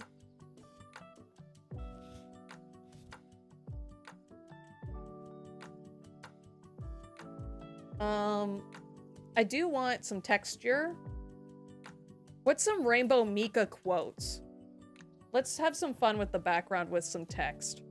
I love text. Can you see that?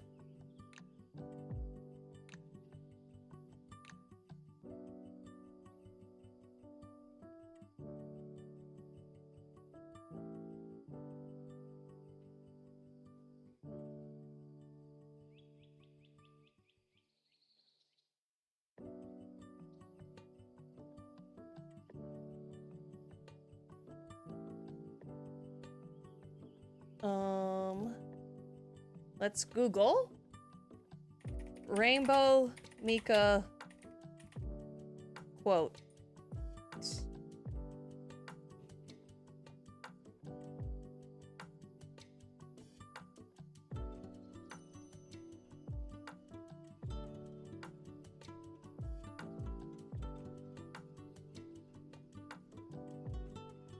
Okay, we'll copy her win quotes.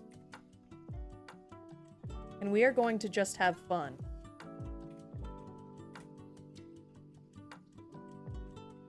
I don't care about the font right now.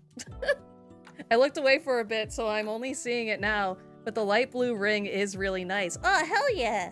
I think so too. I think we need to change the background, even if it's just like a monochrome gradient. I feel like that will help. Plus, with all the text we're going to add to fill up the background, it's going to be...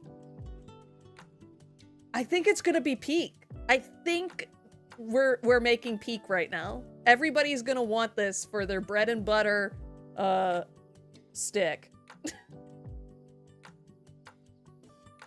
I'm gonna be so jealous of people who actually have that stick.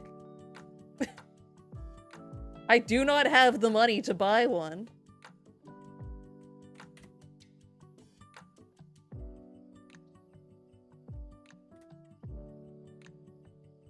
Oh, I should be doing this actually. Actually. Let's delete this. Where is this layer? Delete that. We should be doing this in a text box, technically. Actually, no, you know what? Screw it. We're not using a text box because I'm gonna put it on an angle anyway, probably. So the text box doesn't matter, actually. Okay. You're right, chat. The text box doesn't matter. Thank you for telling me that. Okay, let's get that first. Should we have the quotation marks around them all? I don't think so. I think I just want it to be like blocks and blocks and blocks of text.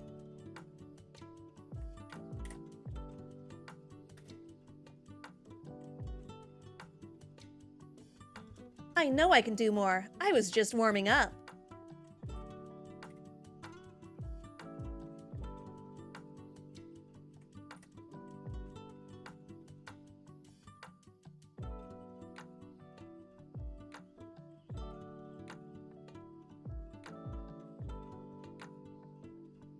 Wow, perfect execution. I might make it after all. She's so fun. She's so fun and so cute. We'll do like 2 quotes per line, maybe?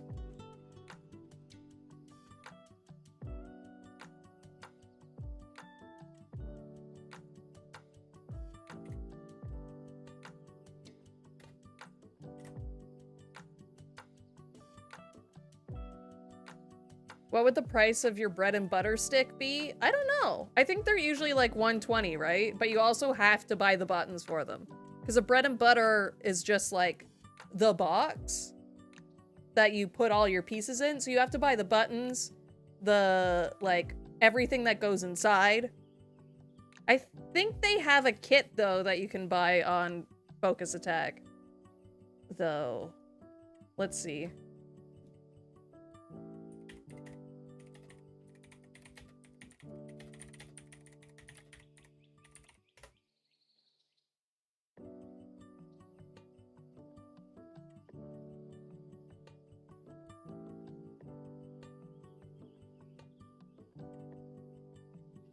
Aww.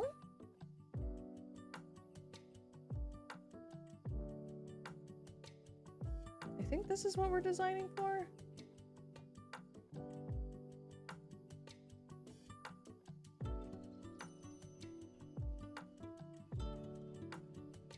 Not Gen 1. We're doing a Gen 2.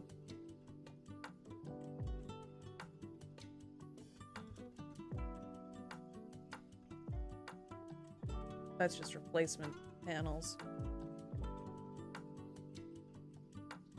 I thought they had a kit. Oh, they do. Okay. So the kit goes about 120, which isn't bad.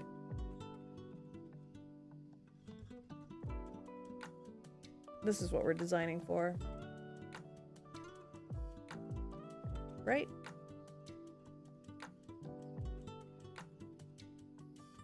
Yeah. Yeah, so it would be around 120, and that's like base stuff. So that's without the covers for your like your ports and stuff. That's without the art. That's without the Brook insert to make it actually work. Oh! Sorry, I closed Photoshop. So, like, if you wanted it to work with PS5, that's gonna cost extra. If you want a back plate so it doesn't slip around, that's gonna cost extra. You can get it in white, though, which would look really slick with this stick that we're designing.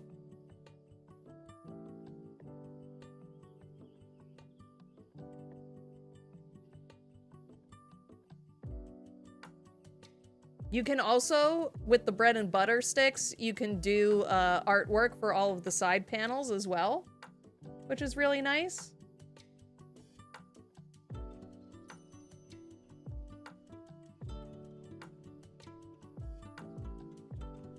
Like, if you want this thing to work with the PS5, the price goes up by like another $100.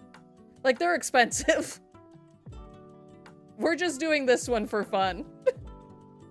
Let's get more win quotes, shall we?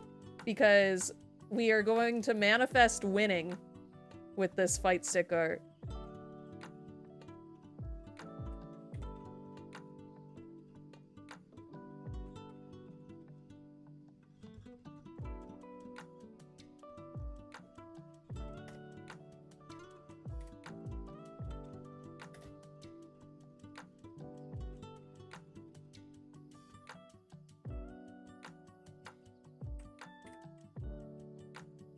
Her win quotes are actually, like, very reassuring as, like, a new Street Fighter player. I need a Rainbow Mika in my life. This is how I feel when I win and when I lose.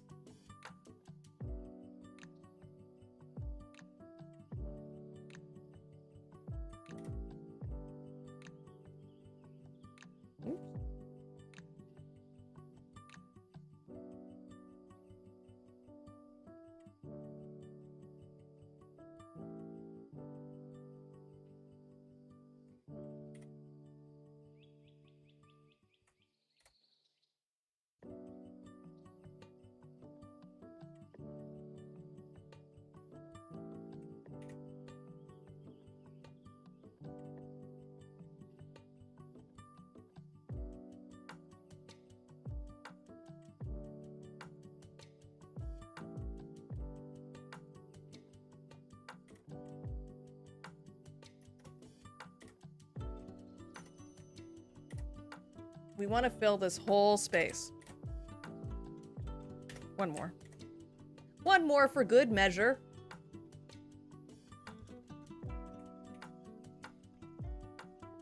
Graphic design is my passion. And there we have it. The stick is done. I'm kidding. I'm kidding, guys. I'm kidding. I'm just being a little jokester. Is it illegal to be a little jokester? I think not. I don't think so. When is the Mika DLC? Exactly. Okay, so I want some sort of gradient on this text.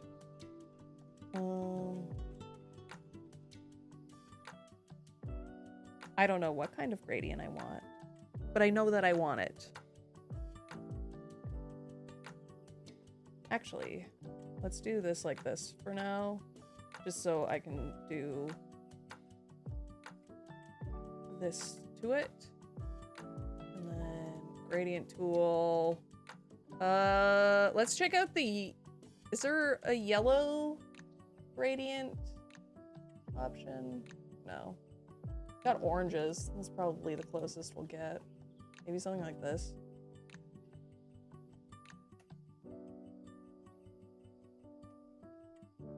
Ignore the pink at the bottom because we probably will not see that.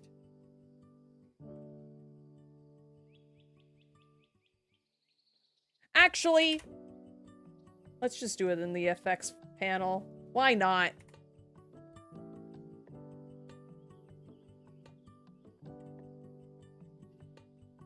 Gradient overlay. This one.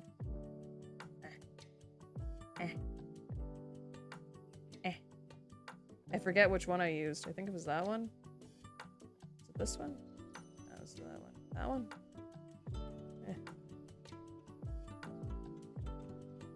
I know that I want a stroke around it because that's the coolest thing in any thing ever.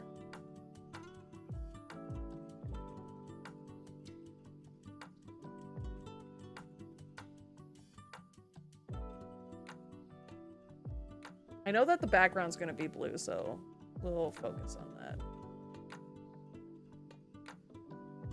Make the distance smaller.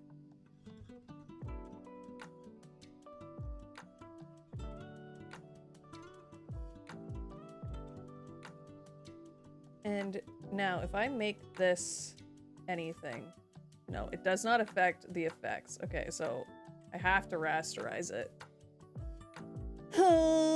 But I don't know if it'll look good. I do want to switch. Let's reverse this. Yeah.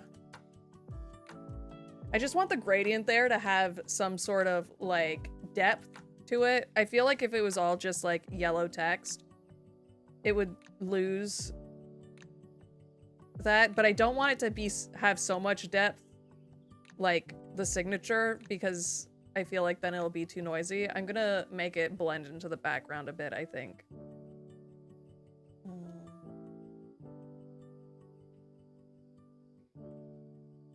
We can also play around with the font as well. You're right, chat. We can do that.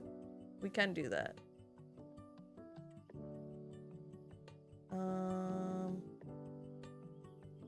Up the scale of the gradient? I don't know.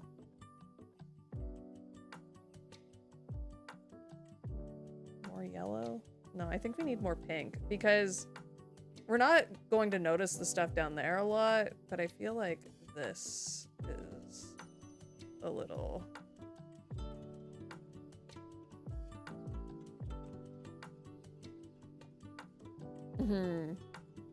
Like, technically, I don't even really need to be able to read what it says. I'm just doing it sort of as a filler for the plain background. For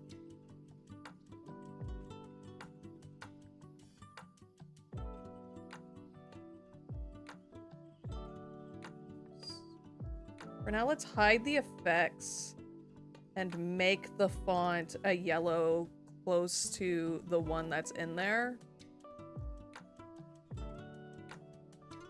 Let's see. Yeah, like if we put it as like an overlay or something, I feel like that'll look pretty cute. But let's change this font. I don't know to what.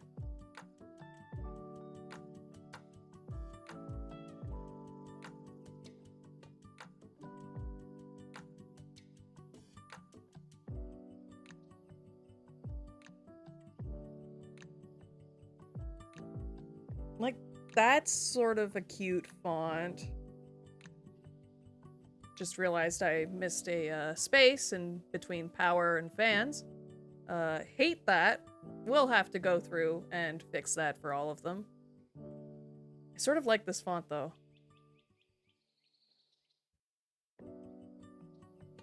Okay, let's fix that. Where's my text tool? Let's find all the powers. I think that's it. There's probably more down here, but they're being covered.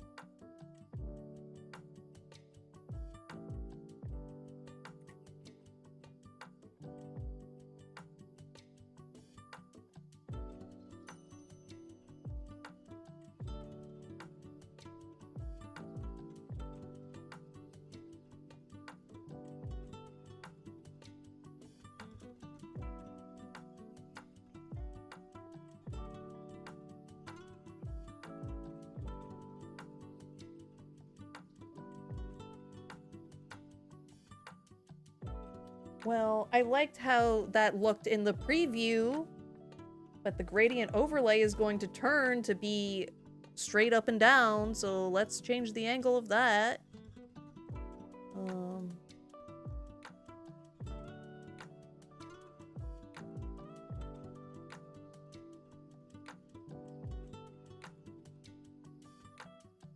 Oops.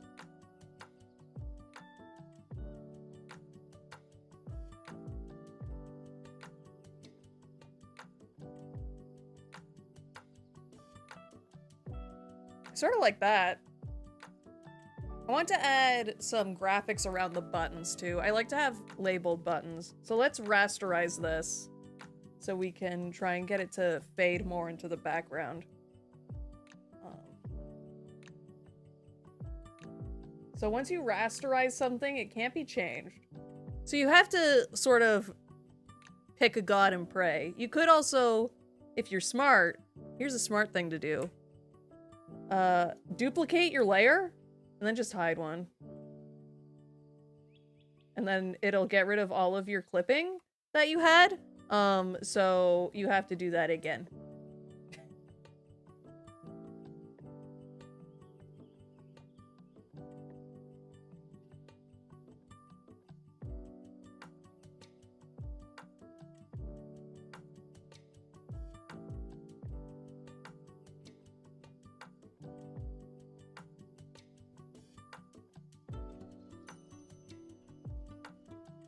Okay, now let's go to this and let's see what kind of layer style do we like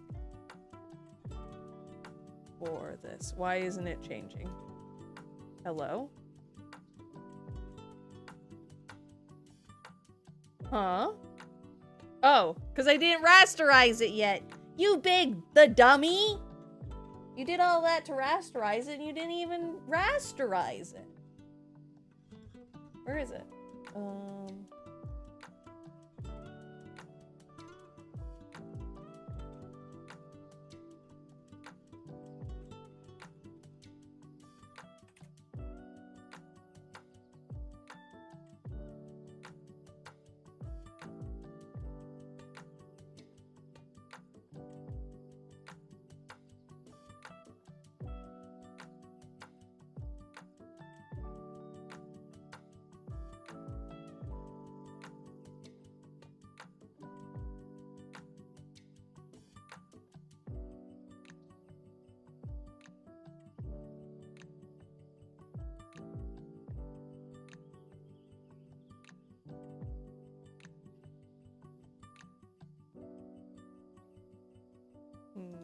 Maybe it just needs to...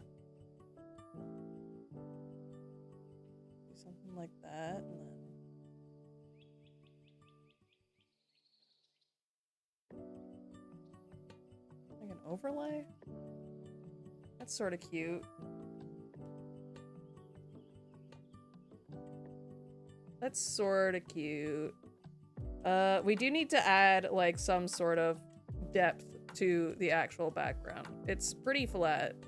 So maybe we can find, like, a texture or something. So I'm just gonna Google, I don't know, like a grunge texture.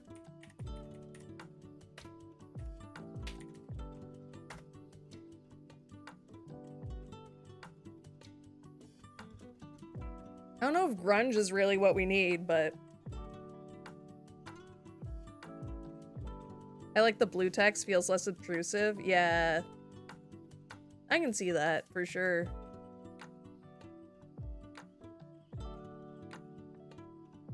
Actually, first, I'm going to add a gradient to the background. And then see what we can do from there.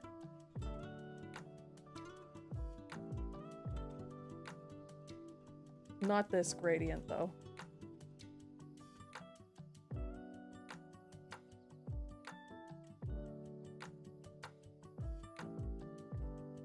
That's sort of cute. Maybe not so bright of a purple.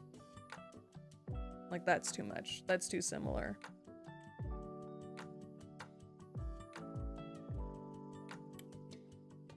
Now, I sort of like this. Maybe we move this a little bit more. But I feel like maybe, does this side need the darkness more than Mika does? Mika sort of stands out. Like if we did it like that.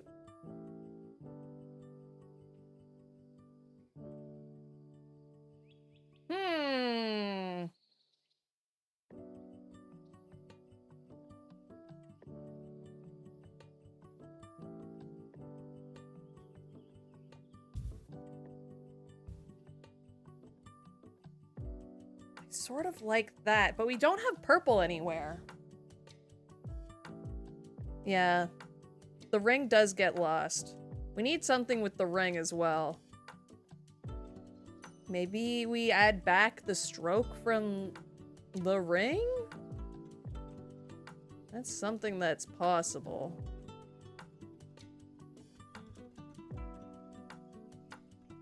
And I might remove the ring here. If we do add like a stroke, maybe it just needs a drop shadow. The ring. I'm also gonna change this color to be more of our turquoisey blue than purple, maybe. Oh no, it sort of needs to be that purpley. But I do like that.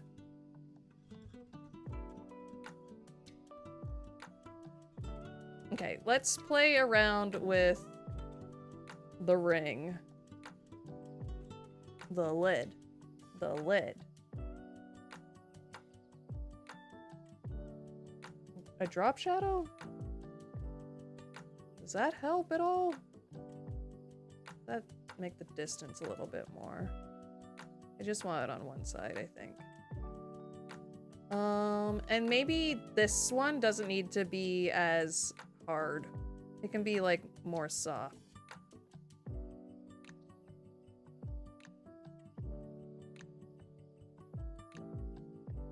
Like that, maybe?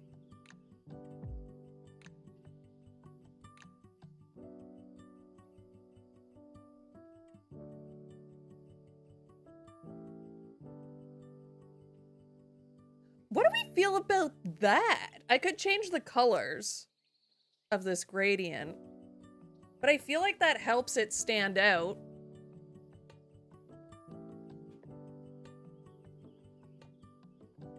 And maybe we remove the white ring that Mika's holding. Now, this might be crazy, but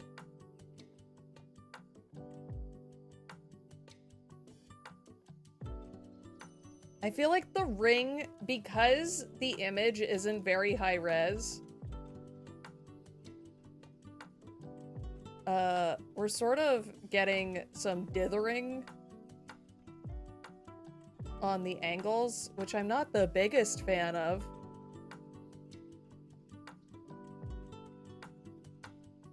Yeah, the pink, it does remind me of sherbet.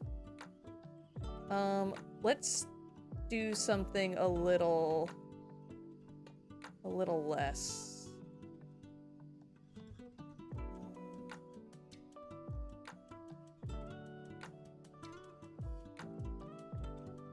Maybe I'll just tone down that color a bit.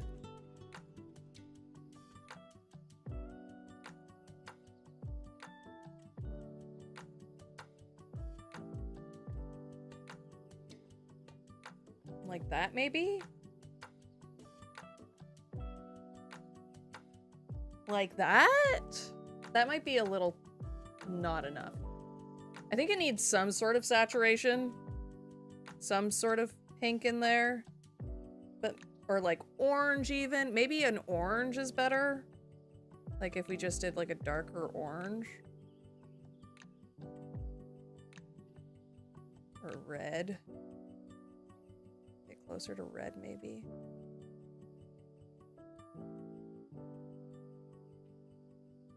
Pull this over just because Mika's covering a lot of it.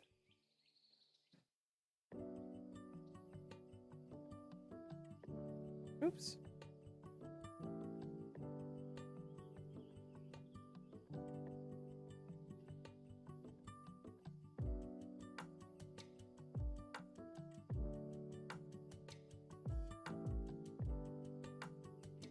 Let's see if we, instead of going on the outside, if we do center, no, it's still pretty bad, that dithering.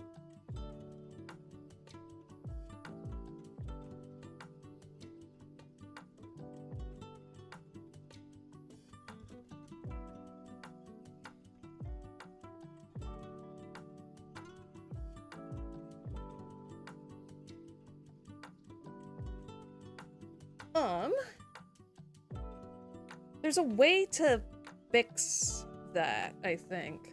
Isn't there? Like filter. Isn't there like a smooth?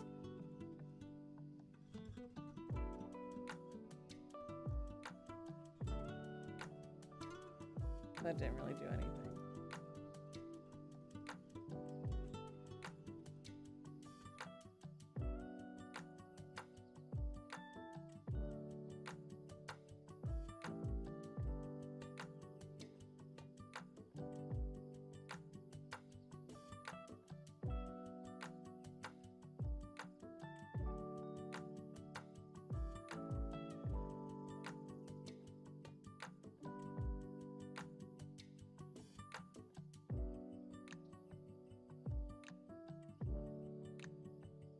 I cannot tell if that's helping at all.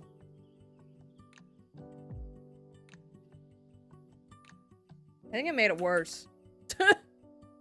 We can do this the dirty way.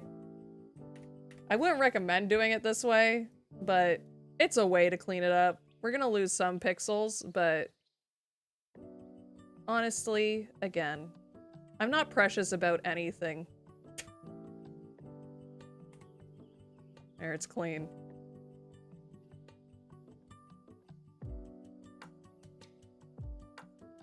Gotta step out. How you plan to post this in the server? I will! I will post it on the server.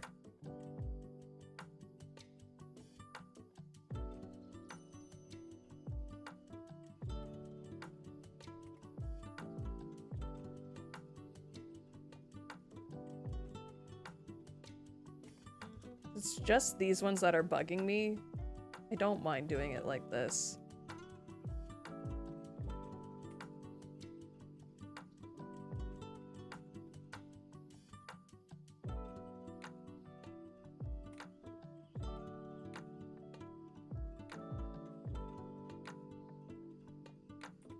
Be safe, have fun, Umbra, if you're still here. I forgot to say, I got distracted by cleaning. Oh.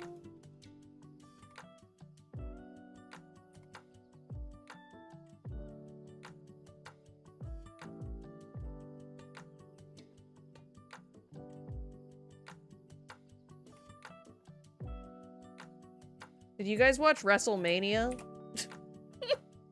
As I clean? I had a great time watching my first ever WrestleMania. Now it's on Netflix, so it's easily accessible. I did not enjoy the last fight, though. I was pretty underwhelmed with the last 2 fights, actually, with WrestleMania. That looks better. Oops. More clean.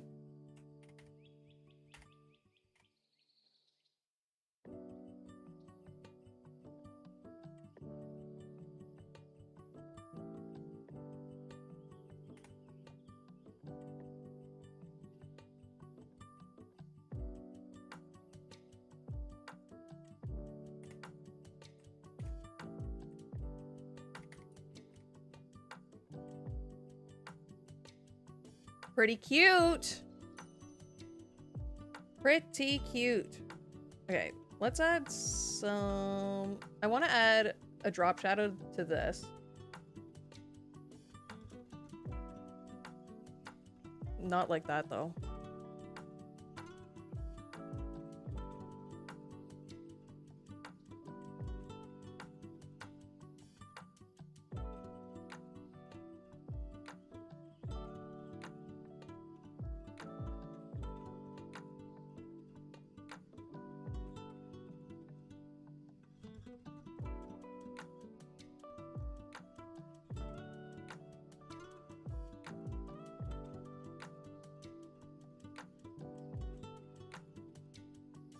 That sort of just makes it pop a little bit more. And change the color of the heart.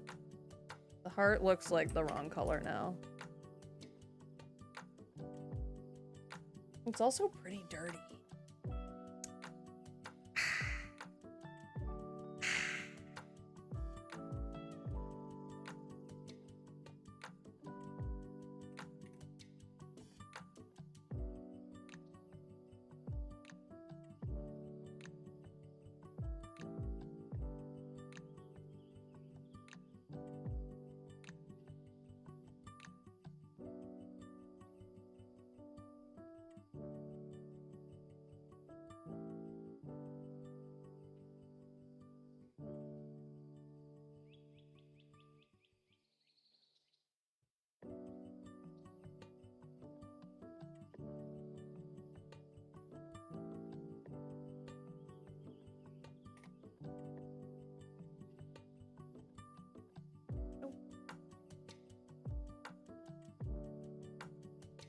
Modify. I guess expand? Oh, right, that's because... Okay, I select... Okay. I get it. I get what I did wrong.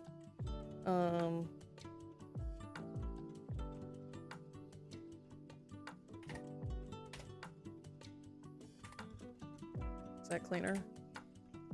It's a little bit cleaner.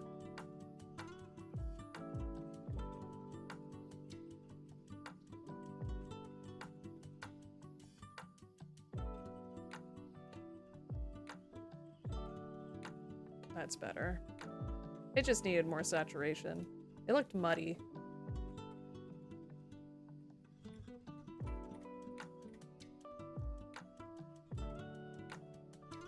Maybe this needs a gradient overlay as well.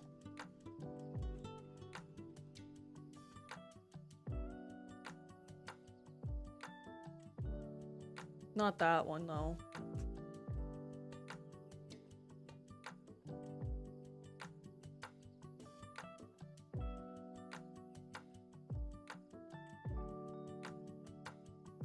It just needs something.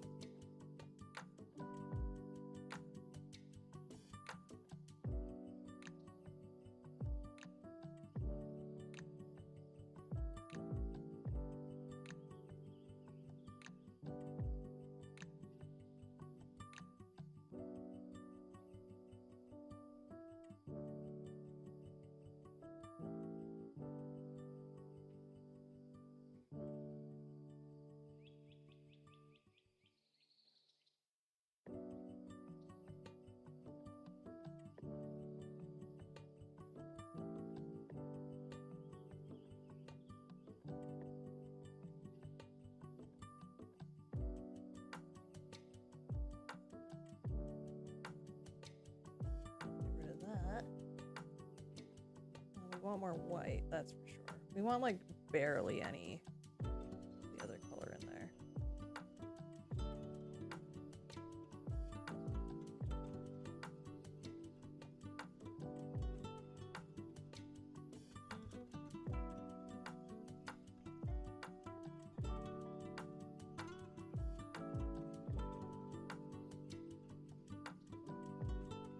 That's ugly. No. No. Eh.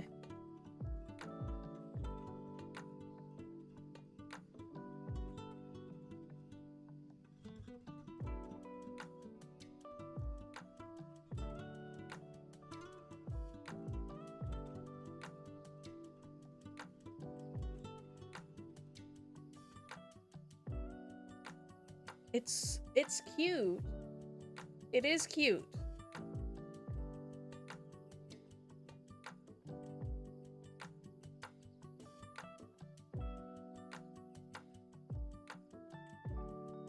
Sorry, I'm looking between the two because the little one on stream, I can see the whole thing.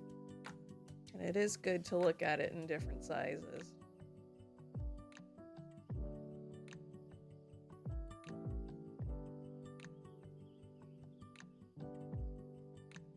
Maybe it doesn't need the drop shadow. Yeah, I don't think it needs the drop shadow.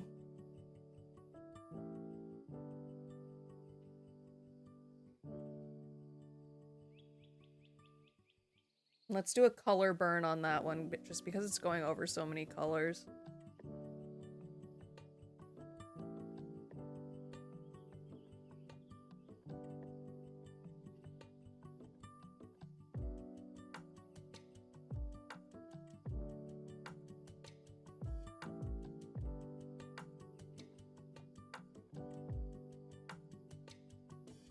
Actually, let's do multiply. Bringing that down. And then add this back. But instead of being a hard light, we'll do color burn. Yeah, that's what I was looking for.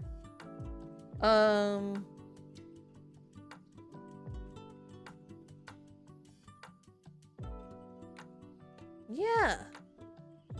Okay.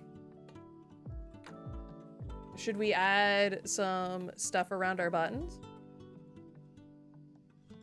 Because then we'll have to move this. So why not? Also, if anyone has any ideas on what to do... Actually, I have an idea. I have an idea.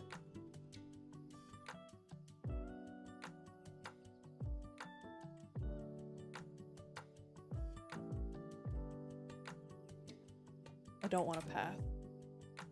I want a shape.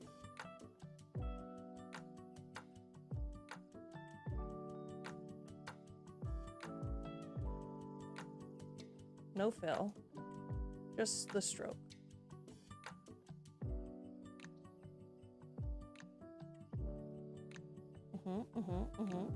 Okay. All right. I'm liking this.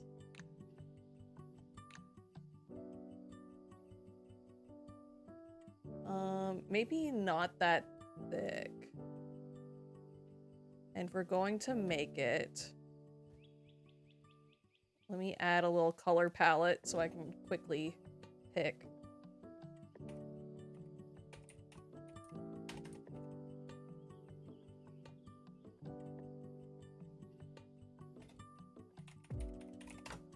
Oh my god, I can't believe it's already been this long.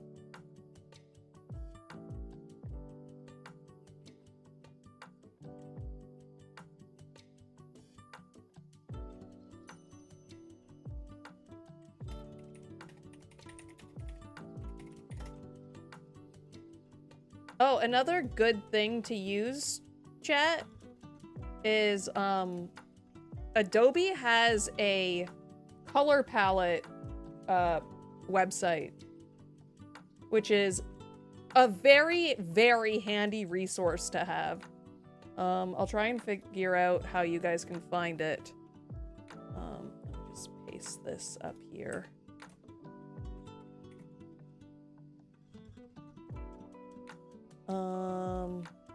So if you have trouble finding color palettes for anything,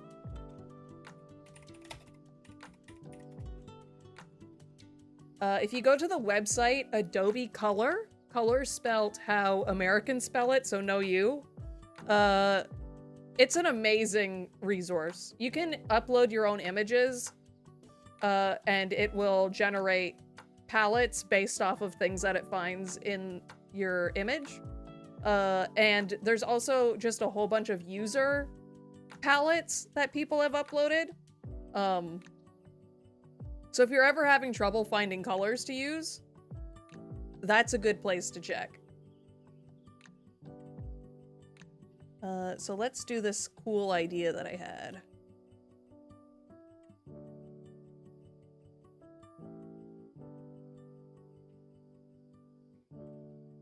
This.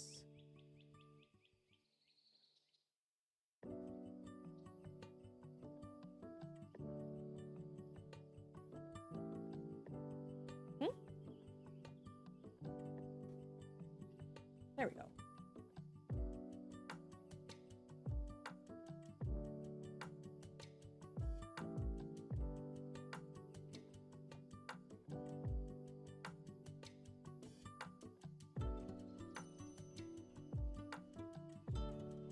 Let's start from here and go that way.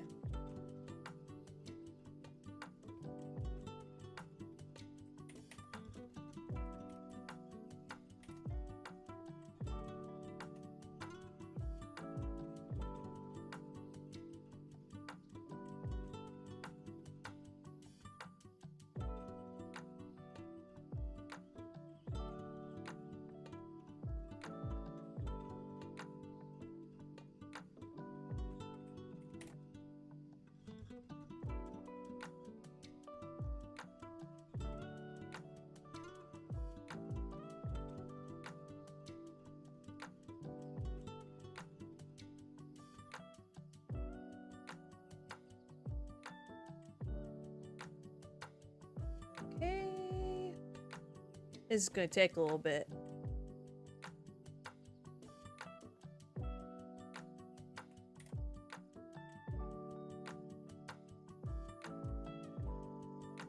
I'll mess with the shape after.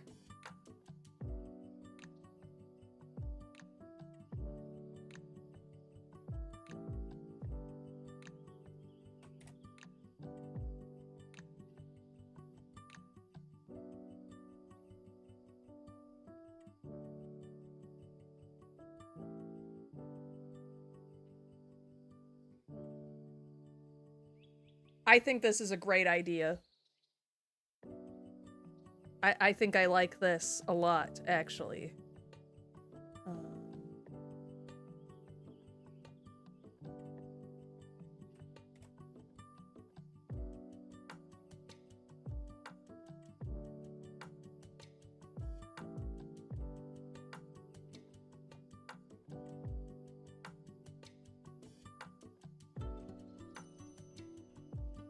Because of course we need a rainbow. We need the rainbow in there. How could I possibly forget to put a rainbow?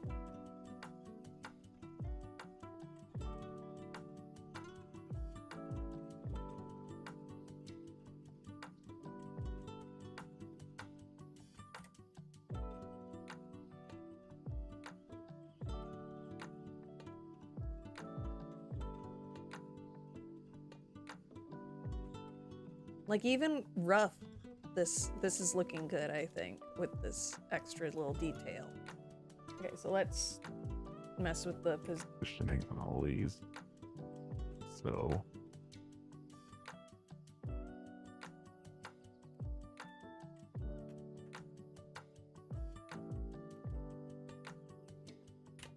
I should probably just, so I can move things around.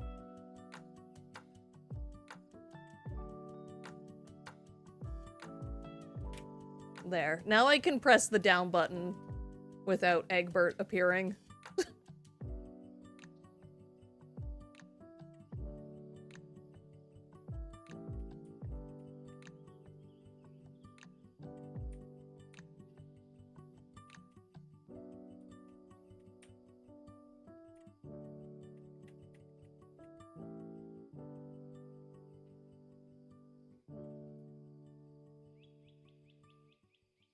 Let's move all of these ones up. But the orange needs to come down. So. There, I think that's pretty good. That positioning is great, actually, I think.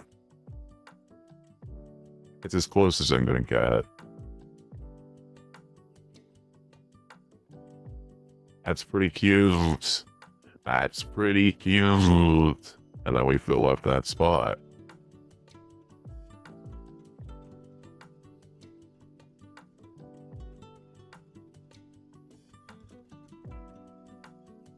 What? Hey, what? Egbert! I thought I got rid of You. No. Okay. Okay. Now we should be good?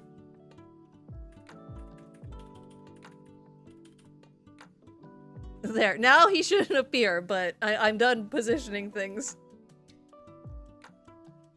Kind of reminds me of the dolphins meme. I don't think I know that one. I do like this though. Let's make sure all of these shapes are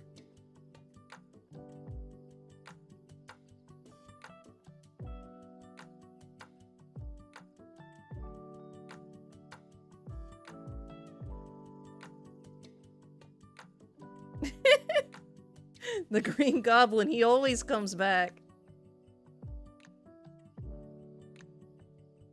Maybe we move them down. Let's put these in their own little group.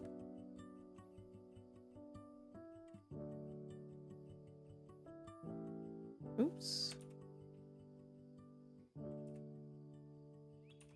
Oops. I'm used to using a Mac at work. We could move it down to like here through the buttons, and then we can read more of the text.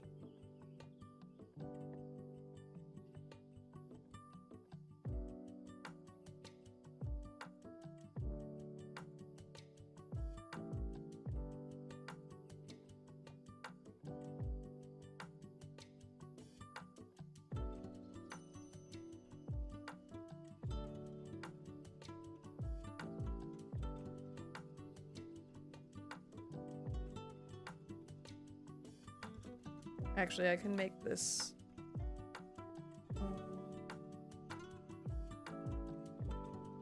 There.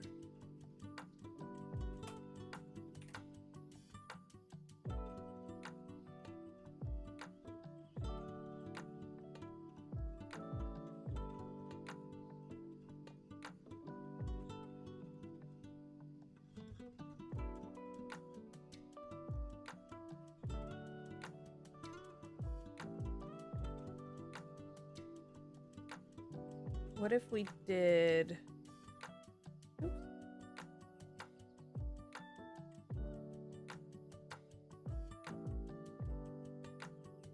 Does this do anything for us? It's always good to check if this works. Not really. The colors are too specific. I don't want them to change. Let's do this.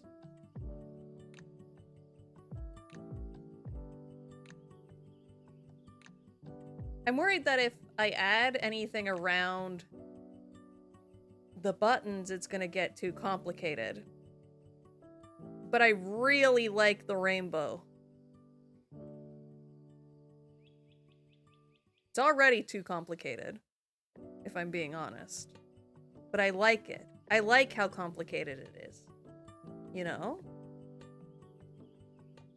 Also, let's...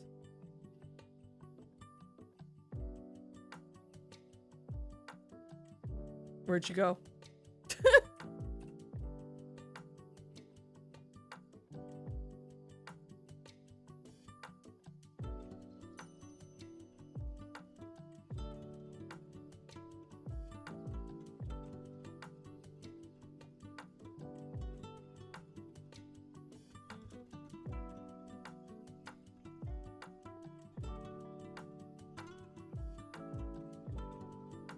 I want to remove that. So let's just select that and get rid of it.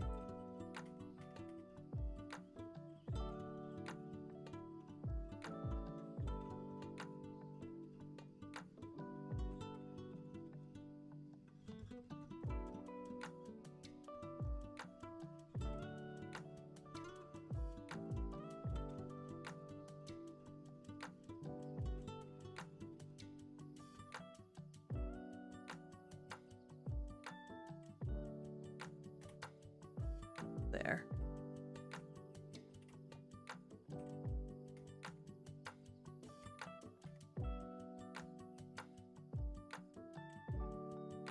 I like that.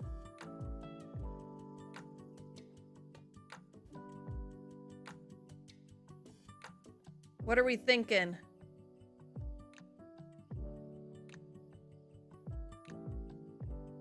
Do we mess with the button area? Hmm.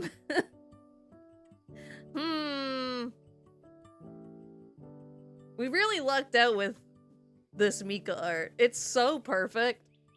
Like, it fits so nicely in there. Because that's, like, the hardest part of making a fight stick, is finding an art that, like, fits with the flow of, like, the button layout and stuff.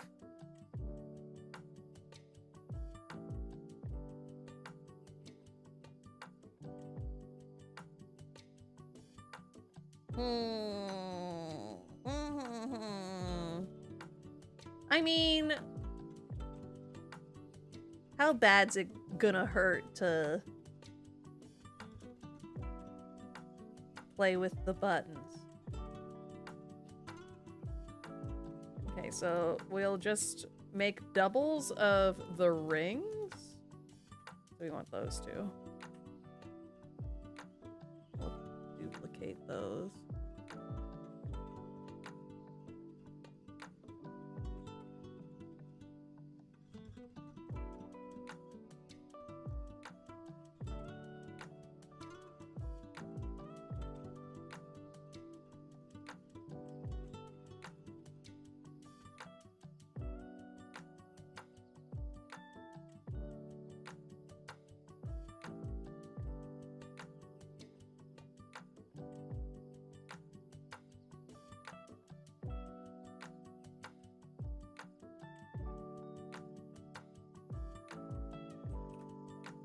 Actually,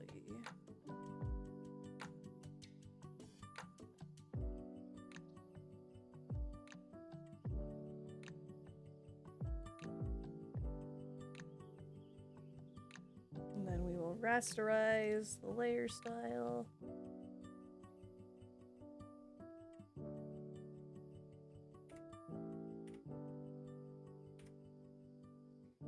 Fill those in. Fill the gaps in. I've always liked the look of this, so I want to try it out. So let's move these underneath our buttons. First of all.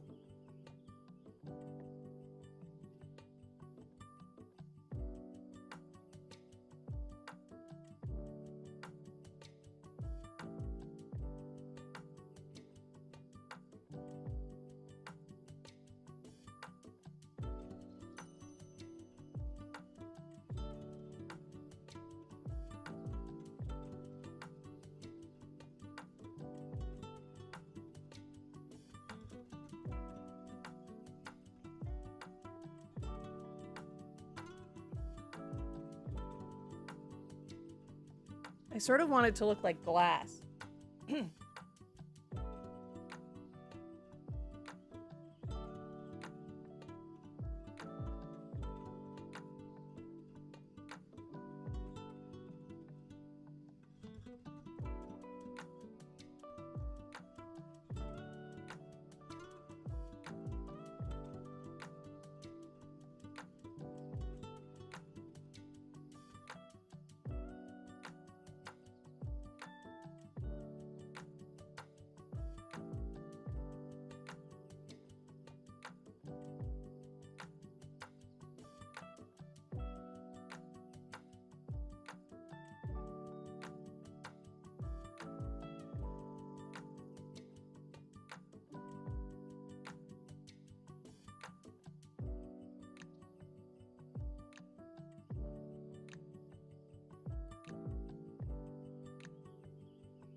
rasterize that.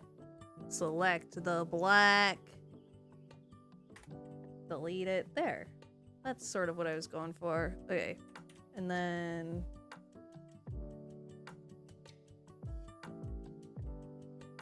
add some effects to that. Want it to look 3D. But I want it to be sharp.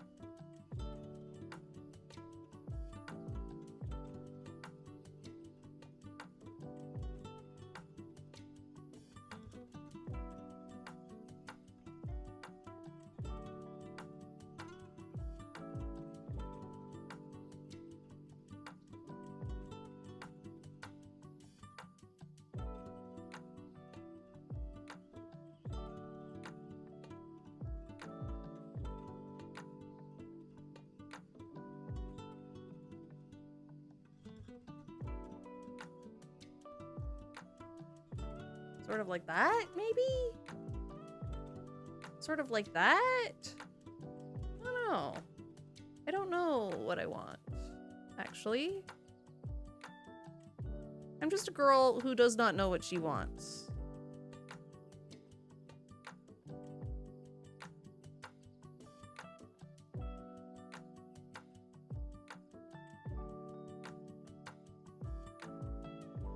Ooh.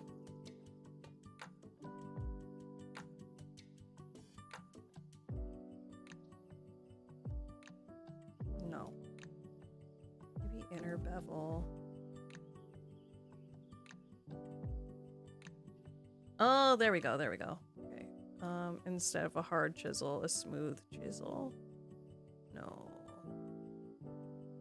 There. That might be a bit better.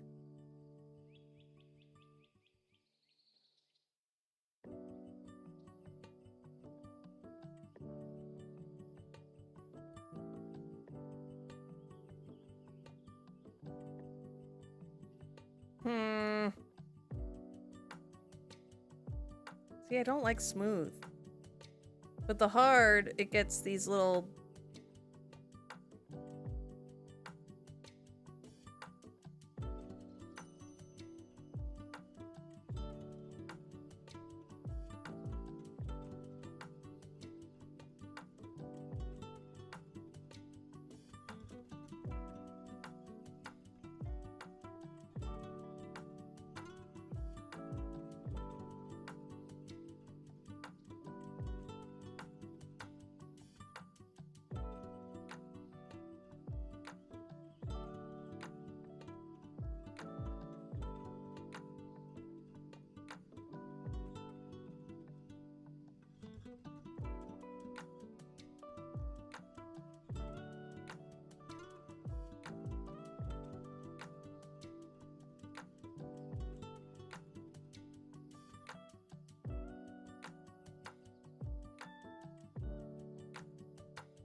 Maybe needs more highlights. Look more like glass.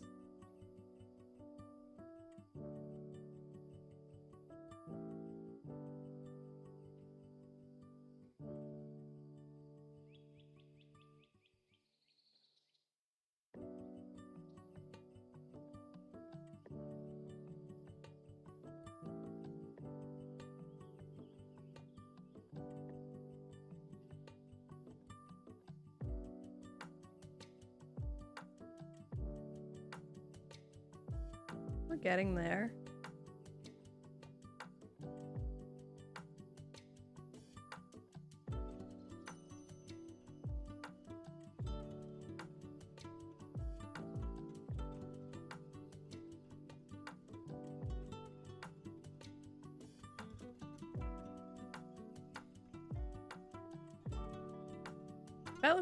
That looks like glass.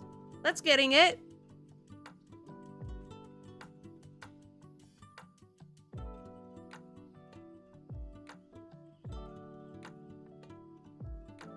I sort of really love that.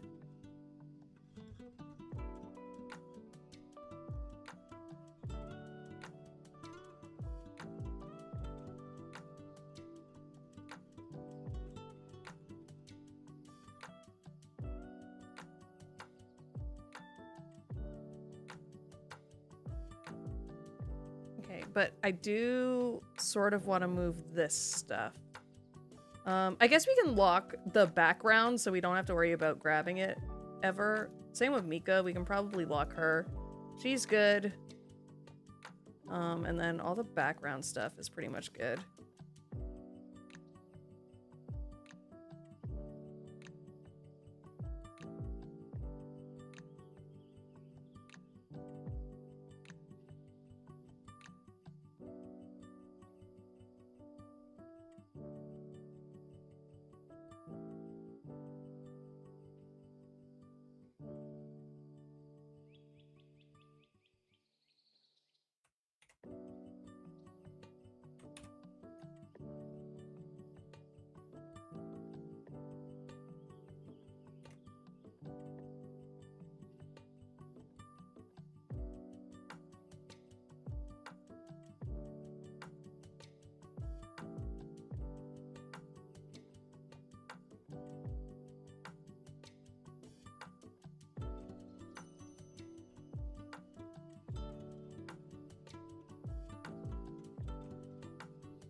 Why does it keep selecting that?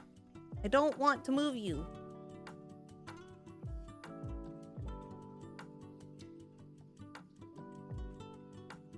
Oh, this can be locked.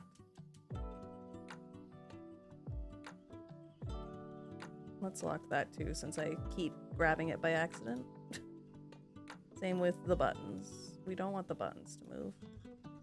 Probably should have locked these a long time ago.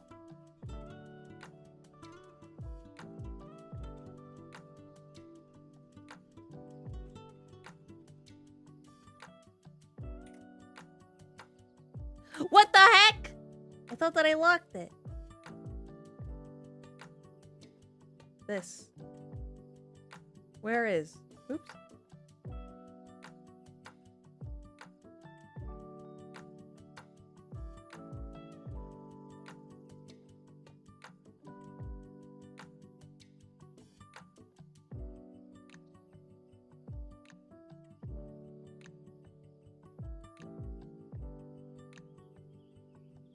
Okay, now can I grab?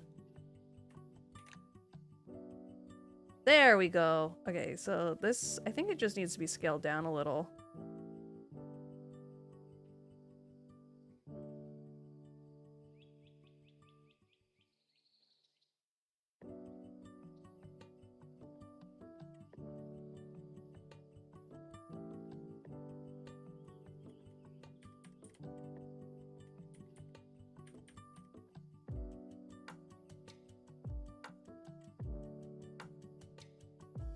Like that? Did we make a sick fighting stick?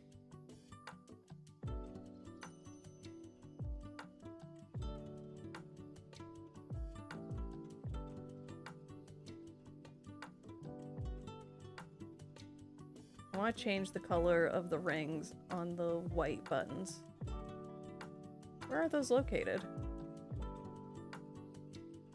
Oh, they're like in a weird spot. Okay. Oh, I guess they are close. They were just underneath the glass part. I think that will be sick.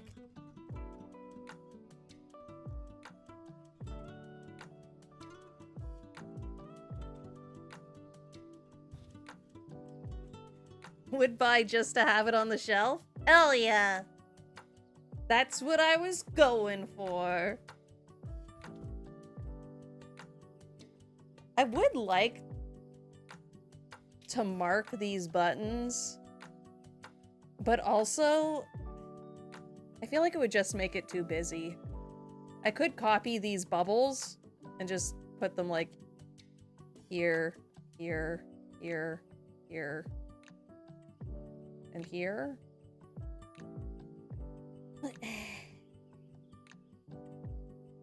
But for 3 hours? Like, we just did a normal stream length? I feel like this is pretty good. Like, I think that's pretty sick, actually. Let's hide some guides.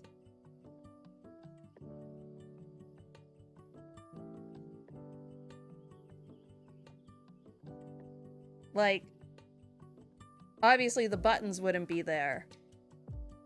But, like... that's pretty freaking sweet, dude. I would use this. I'm jealous.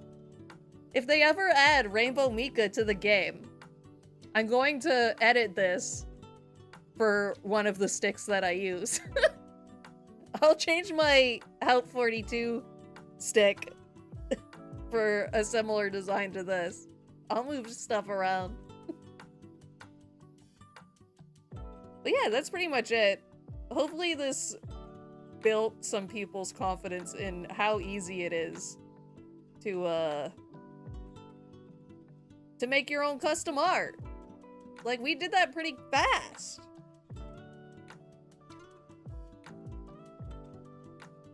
But yeah, my favorite thing to do, I really liked how it turned out on my Jamie stick, the first one, the text in the background. I really like that sort of effect.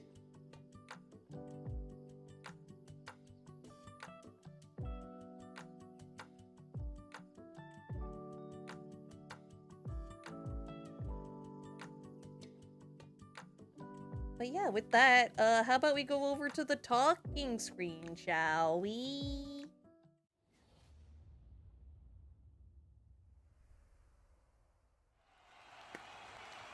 Hell yeah!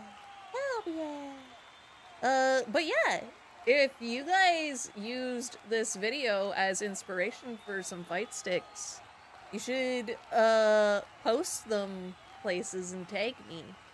Like on Blue Sky. If you post your fight stick art on Blue Sky and you watch my video for inspiration, you could tag me because I want to see what you guys make. Same with the Discord. You could post them in the Discord in the Gamer Club. I guess Gamer Club or Art Attack would work as well. Because graphic design is art. Even if you didn't really draw the stuff, I wouldn't be mad if you posted it in Art Attack. I don't use Twitter all that much, so maybe not there. Blue Sky and Discord are the best places to get in contact.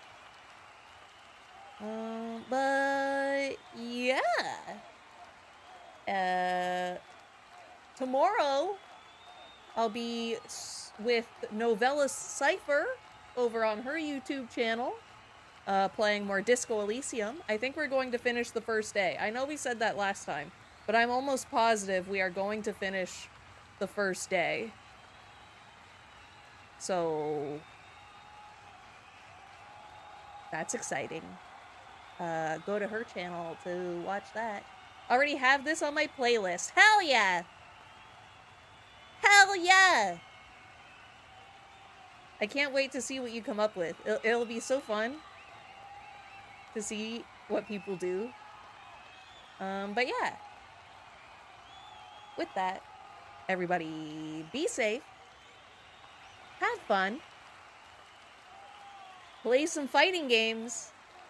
And I will see you all next time. Bye-bye!